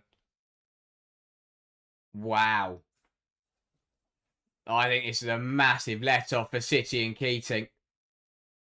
Oh, does Keating get a hand there first? I don't think so. We'll have a look. Here we go. This will be the best one to tell. It's whether Keating gets there first. I think that's Beaver Jones who gets the touch. Gonna need a better angle than that. And Carnery's in a position to score, and it's been given us a free kick the other way. And Baltimore coming forward. Just what on earth has happened here? I have no idea. Still an argument. Did City take it and the ref wasn't ready? There's been oh no, the ball's gone long. There's been a foul on. Let's have another look. I don't think she touched the ball. She that's the foot of Beaver Jones. I need to see it again. Here we go. So the ball went long. What happened here? Bronze went flying in. I think Gino caught her on the follow through. Yeah. And Chaos. Should be a Chelsea free kick here. A very big minute or two for the referee. And Diogo Firmino picks up a yellow card. So, Chelsea free kick. I have to say, it's a tight one. Yeah, I mean, if Keating touched the ball, it's fine, but I don't think it's a foul on Kiara Keating. But it's just whether or not she touches the ball. Again, the replay doesn't give us the best indication. City here are making a change. It's Sidney Lohman coming on for Man City. In the meantime, play will continue. Bene nods out of play. Chelsea throwing on this near side. The problem is Chelsea have lost their most clinical goal scorer and their best creator. Captain coming on. This feels like a positive change to me. But there's no one now in the form of Lauren James just creating loads of chances. And there's no one in the form of Sam Kerr who's always an option in the box and is clinical enough to take them all. Yeah. Change to both sides then. Buchanan is the player to make way for Chelsea. So, Captain on and Chelsea are going for the game. Nuskin, centre half? You would assume so, yeah. I mean, yeah. Captain to Baltimore. Blocked by Fowler, out for a corner. Chelsea have got to make this count now. Might be two of the most makeshift backlines I think I've seen in a very long time. Both teams have got to go for the game, I guess. Yeah. Or want to go for the game rather than let it go to penalties. And they're both depleted on defensive options anyway. Both sides are kind of being forced to making attacking changes. Baltimore into the area and Bronze completely misses a great chance. And Khadija Shaw was fouled in there as well for good measure, apparently. Let's have a look at this. Yeah. Charles push. How the hell does Bronze not I take that home? I really don't know. Change for City. Blinker Brown makes way for Sidney Lohman. Well, that's one heck of a player to have sitting on the bench ready to come in. Great game for Blinker Brown, though. Oh, yeah. Really strong performance. Lohman now on to replace her in midfield. I mean, a player who's barely played for City this season. Lohman struggled with a minor muscle injury. Can Chelsea take advantage of her lack of minutes? Here is Keating. She will launch it long. Bronze tries to get up. Can't quite compete in the air. Charles now back to Hampton, who will take no risks. And launches the ball out towards the right-hand side. Somehow, Carnery losing out there to Firmino. Slips it into Khadija Shaw. One back well by Niamh Charles. I think Charles has gone to centre-half and Bolton wants a left-back then. I'm not sure about that one either. Nuskin playing like left wing. Obviously tucking in and Baltimore will overlap, but Keating now to Rose. Sends it forwards. Fowler, touch to Firmino. Through towards Shaw. Carpenter gets back in there. Doesn't deal. Shaw! Firing wide. There's just no defenders on the pitch now for Chelsea. You've got a left back, a left winger, a right back, and a very attacking right back in a back four. Oh, that is wild from Shaw.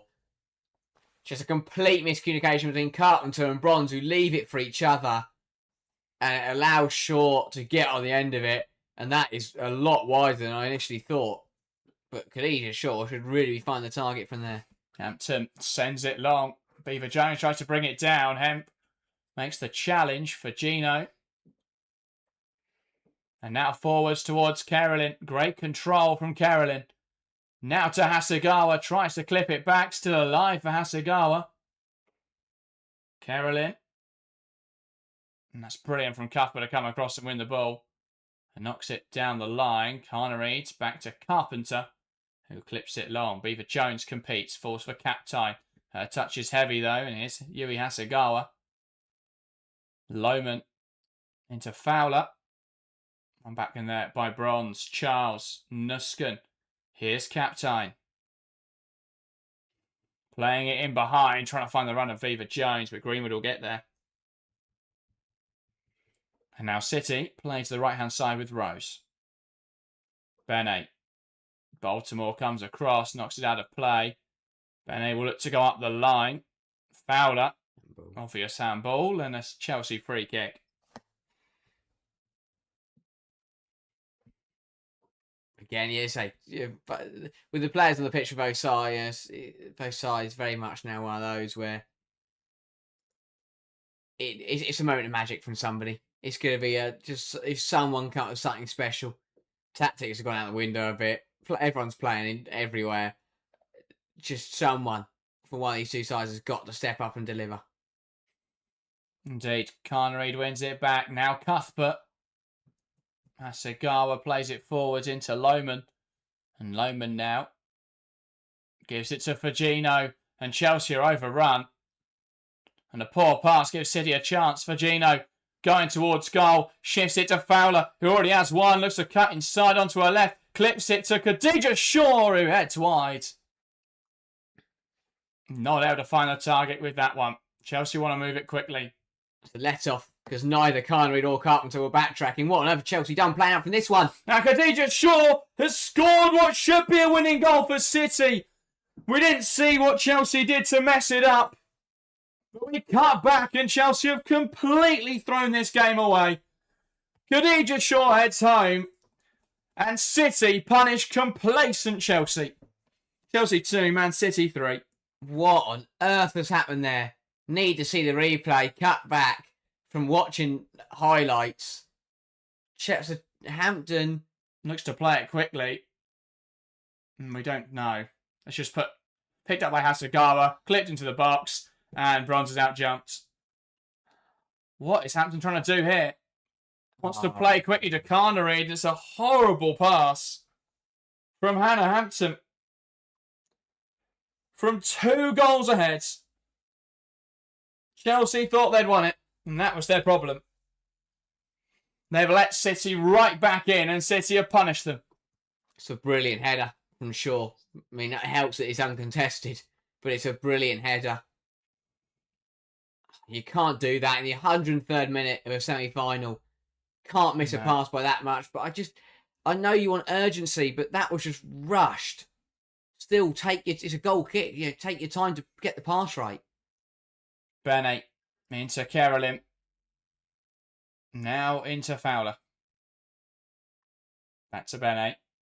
Chelsea putting the pressure on. It's now with Rose, and now it's City's turn just to try and see out this game. Chelsea's got 15 minutes left. Incredible.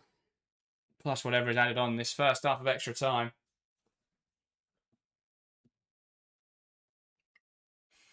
Bene looking for Carolyn. One back by Niamh Charles. And here's Hampton.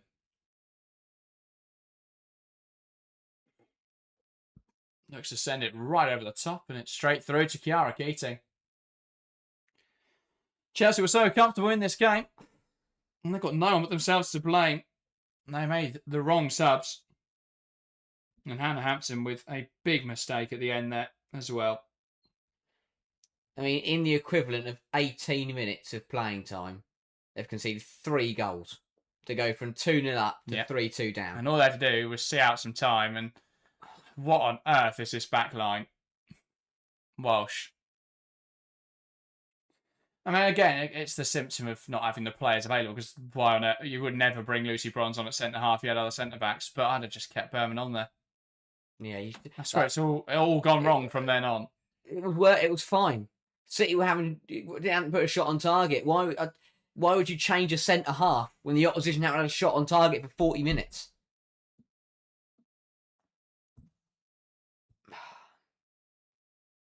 Now Chelsea just don't have anyone that's going to make anything happen at the moment.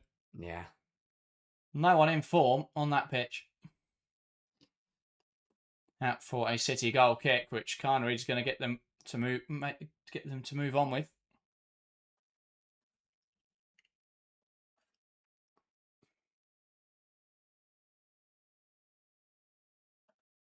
And yeah, when you give Shaw that kind of space and take off your centre halves, what do you expect to happen? Yeah, talk about FA Cup drama. Half time, extra time then, 15 minutes to play, 15 minutes for Chelsea to try and rescue this, 15 minutes for City to try and see it out. They will not believe how they've been able to turn this game around, but they brought on the subs. They believed they could turn this game around. They've played 15, 20 minutes now with Lauren Hemp playing left back. But they've made it work. They threw attacking players on, and that's made the difference. Chelsea were not clinical enough with the chances they had in normal time. Haven't had a shot in extra time. Wow. I don't think I've ever seen anything like this in football. How a side can be 5 minutes away from reaching the final, and then in the space of 18 minutes are now 15 minutes away from being knocked out. It is, especially from a side that have the experience and the quality of Chelsea. And understandably, that is a very angry team talk by those things from Von Pastor. Not happy, and understandably so. How have Chelsea let this slip? It's credit to City. They stuck in there. Fowler off the bench has completely made the difference. And Khadija Shaw, well, she's had so many chances. You felt that one of them had to go in. Got the goal in normal time, and it's a brilliant header to put City in front just before the break of extra time. Great ball from Hasegawa, but Chelsea architects their own downfall. Absolute, just so poor at that point in the game to try and rush the goal kick, get the pass wrong, and then not react. Well, they've got to find something in the next 15 minutes. I just don't see where it comes from. Yeah. Yeah, I think that the front three were planned to come off before City then scored, but you have to reverse that. Yeah. Chelsea just have no one on the pitch now where you go, well, you back them to step up. Beaver Jones is in poor form. Likewise with Carnegie and Baltimore. You don't have a Lauren James on there who's just going to pick up the ball and make things happen. You don't have a Kerr to aim for in the box. They're talented players, but they're players out of form. They're players with low confidence, and they're going to be even lower with how this game has played out. City gets back underway for another 15 minutes here at Stamford Bridge. Chelsea, from 2 goals ahead on the 85th minute, are 3-2 down with 15 minutes of extra time to go. Hasegawa loses out in there to Cuthbert, and Chelsea have got to go forwards. Looking for Captain. Lohman commits the tackle. Didn't think she got much of the ball there, but City in possession. For Gino. Looking for Fowler. Good chance from Bronze. And that's a terrible pass to give it straight to Carolyn. And here comes City again. Carpenter comes across, trying to deal. Bronze now steps in. And Carpenter can go up the line. Wants to make it happen early. Beaver Jones heads on. Doesn't really have much up there with her.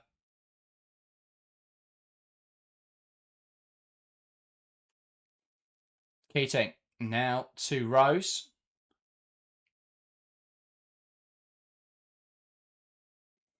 Baltimore makes the challenge. Nigel says it was only when Fowler came on that anything happened. Yeah, just got the ball on the edge of the box and the left centre half. Doesn't get out to her at all. James already made the challenge. Just no one stepped up and got in front of it. And a player like Mary Fowler's going to find the bottom corner from that kind of area with so much time and so much space. City coming down the left-hand side. Hemp now can drive this ball forwards. Plays it inside to Fagino. Carpenter can't quite get there. Fowler loses out. Carpenter trying to carry forwards. Fowler brings her down, and that's a free kick for Chelsea.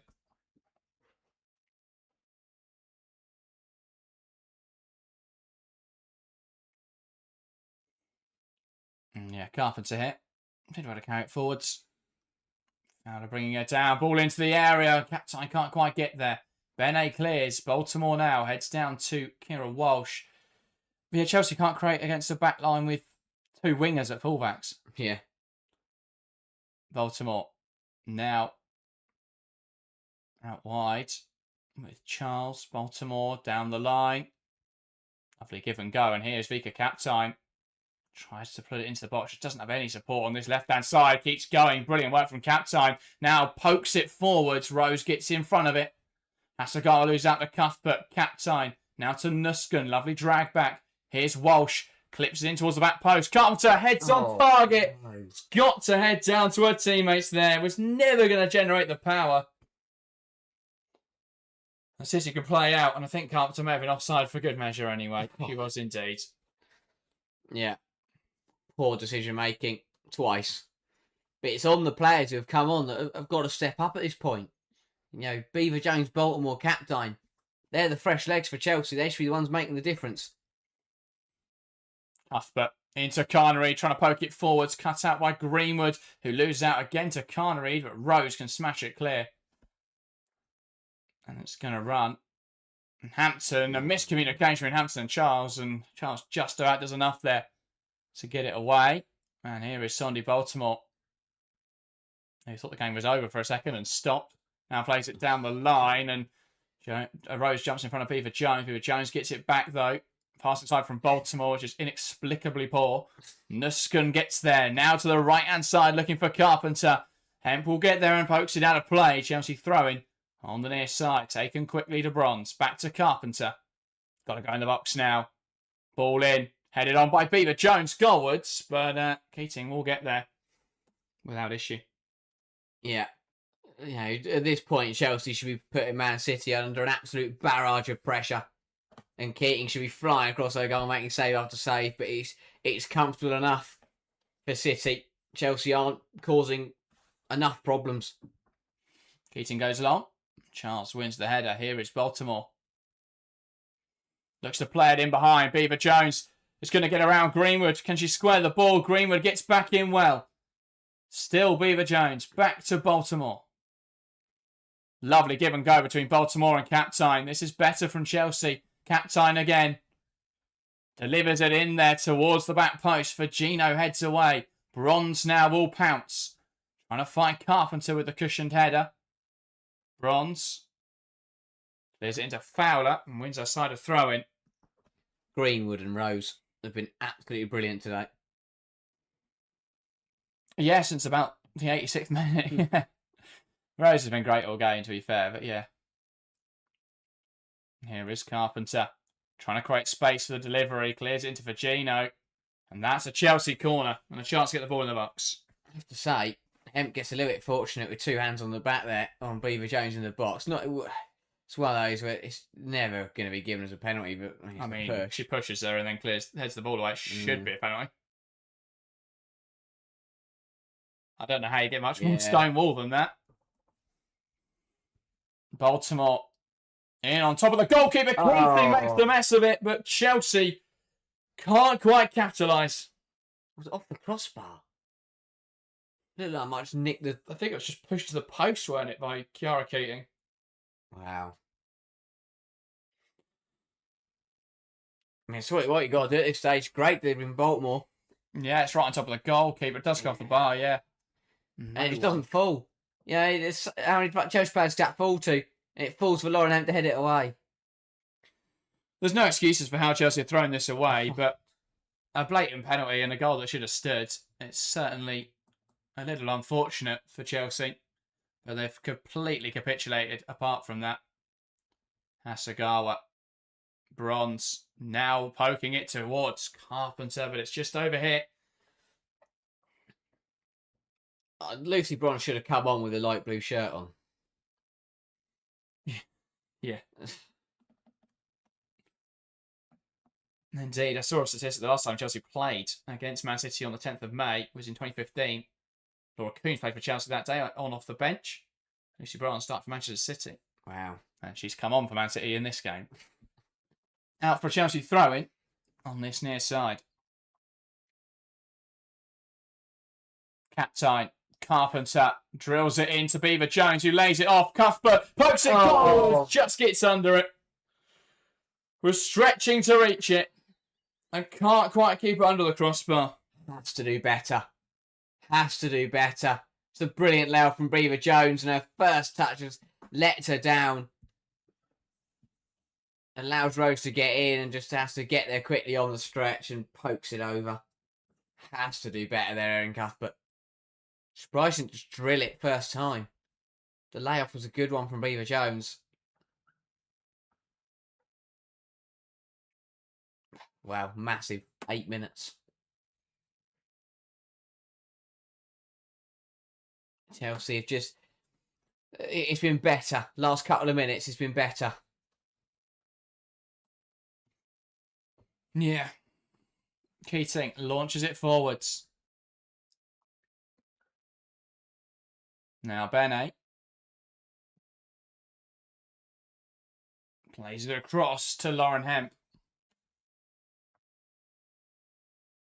For Gino.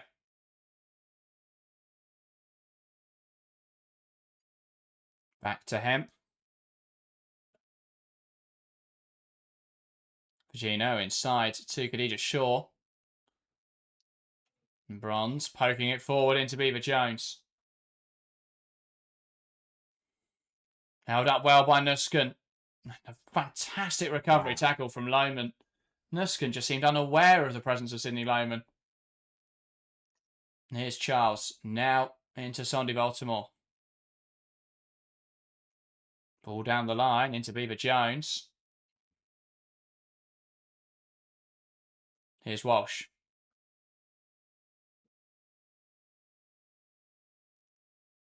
Charles. Now to Bronze. Cuthbert. Wide into Carpenter. Battling away, and Hemp sees it out of play. I thought she might have taken a touch in there, but it will be a City goal kick. I think Lauren Hemp's got a new position next season.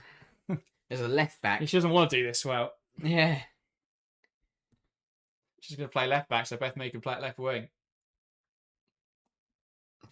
Yeah. Where you put McCabe, though? That is a great question. Wow. Changeling, I can't believe this. Because it's certainly not their fault that Chelsea are in this position.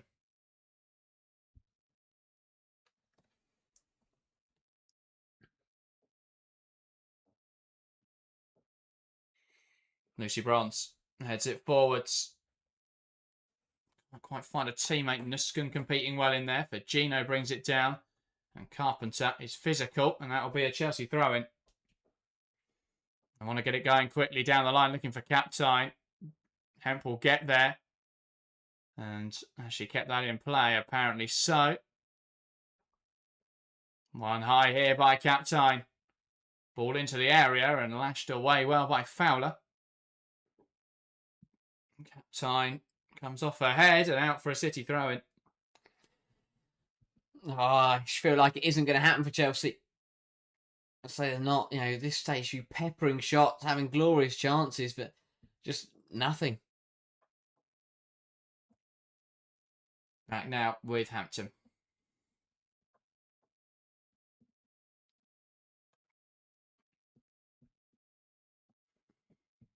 Sending it forwards. Just waiting for the Chelsea line to get high there. And Fowler smashed it into the face of Nusken.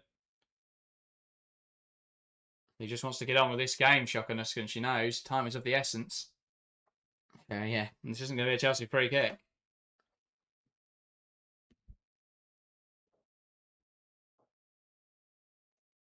Will be a Chelsea drop ball, though. Walsh. Baltimore. Now with Fowler. Looks to take her on. Brilliant from Baltimore. Cuts it back and Bene smashes it away. And all the way out for a Chelsea throw-in.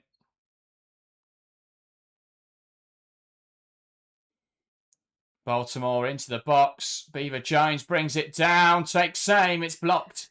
And Greenwood clears. Bronze. Bene intervenes, and it's Khadija Shaw, who is just going to see out this game and now looks to play it in behind. And Bronze has dealt with it just about.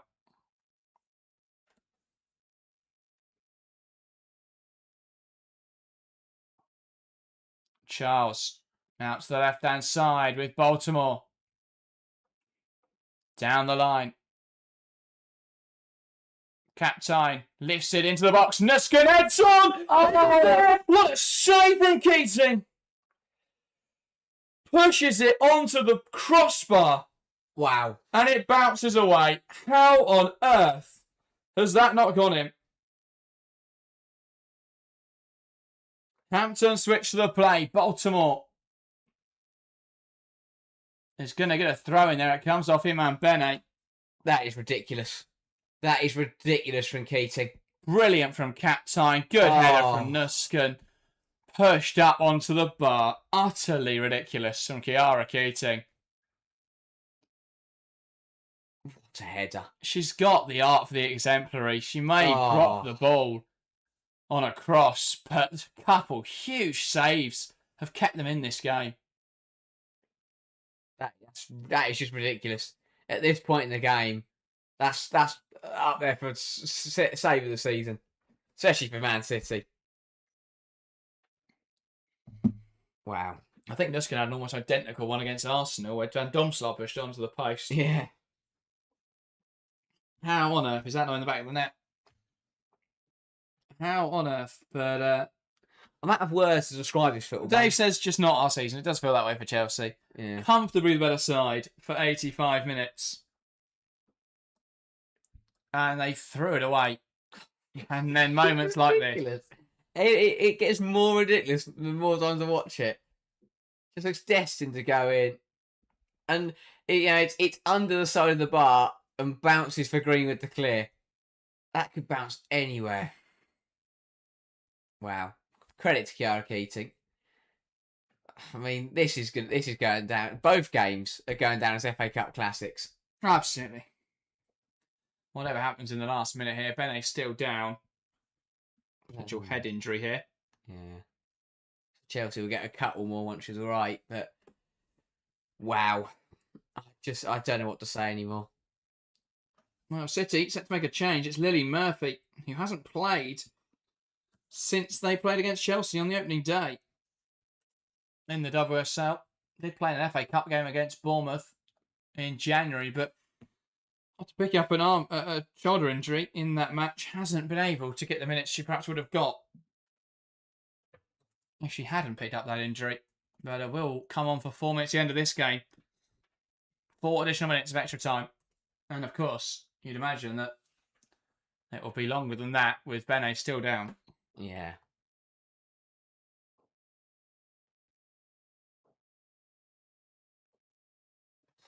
Chelsea with a throw in a decent position here. Just got to put this City backline under pressure. Bene on the sideline. You feel this game has had too many turns and twists and turns for there to be one more. Here's Baltimore. Now he's being set quite a distance back. Not really sure how it was that far back, but Baltimore. Now to cap time, back to Baltimore. Inside to Kira Walsh. Walsh lifts it in there. Nuskin can't quite get there, and now Cuthbert. Bronze. Floated in. Nuskin touches on. It's flicked on towards Carpenter, who receives it back to goal. Walsh now to Baltimore. Delays. Tries to take him. It falls to Kira, who just gets under it. Can't afford that in this moment of the game. Got to hit the target there, Kira Walsh. Oh, has to do better. Chelsea just couldn't get a shooting opportunity. It was an absolute mess of bodies. And Walsh has to do better. We've seen her score some brilliant low-driven efforts this season, and that should have gone hard and low and towards the goal.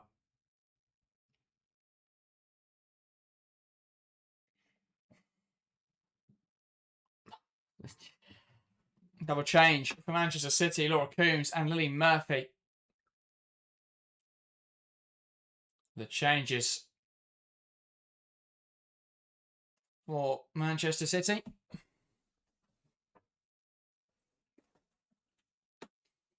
Just taking time out of the game. Indeed. Carolyn making her way off the pitch. She hasn't done much in this game, Carolyn. And Khadija Short, who for 85 minutes was lashing at shots and couldn't find the back of the net, that scored the equaliser and scored what may well be the winner at this rate.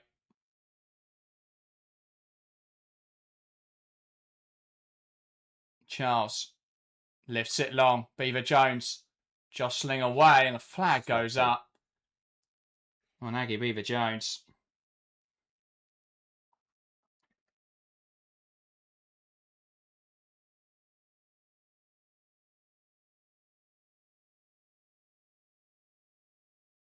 And Keating will take her time over this free kick as we tick away in extra time. Only a minute of the added time left. You imagine there may be another minute or so with the amount of stoppages that City have caused. Asagawa flicked on by Coombs. And that's out for a City throw as Bronze knocks it away.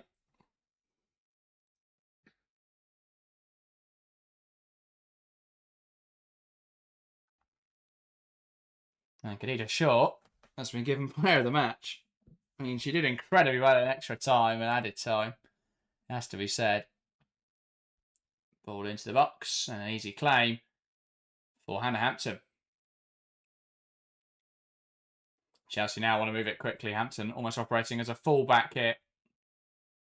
Chelsea will try and see this as a set piece. They get numbers forward. Baltimore flicks on. Benet will get there. Nuskin puts her under pressure. Trying to make the tackle. Benet. That's blocked by Nuskin. It's out though for a goal kick. I'm not sure how that's going to help Chelsea.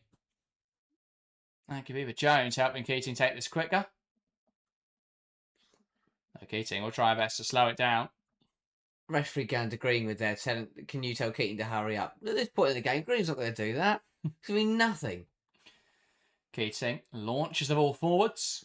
Nodded on. And now Coombs. Charles makes the challenge. Fowler. Bronze gets back in. And now Walsh launches the ball forwards. Carnery gets up but can't win it. Hemp does win it. Hasegawa smashes it away. And Charles left to chase the ball over the top. Here's Baltimore. Back to Niamh Charles. And now Hannah Hampton. This has got to go quicker for Chelsea. 125 minutes now on the clock. Carpenter. Down the line for Bronze. Through the legs of Lauren Hemp. And carrying forwards. Here is Carnereid, who gets away from Greenwood. Carnereid into the area. And Cuthbert can't quite hold on to it as it's smashed away by Murphy. And now Charles. Again, Chelsea have to be urgent. Cap time. Slips it wide for Baltimore. Who should get there. Now he's stuck in the corner though. Kicked out by Benet. And it'll be a Chelsea throw-in.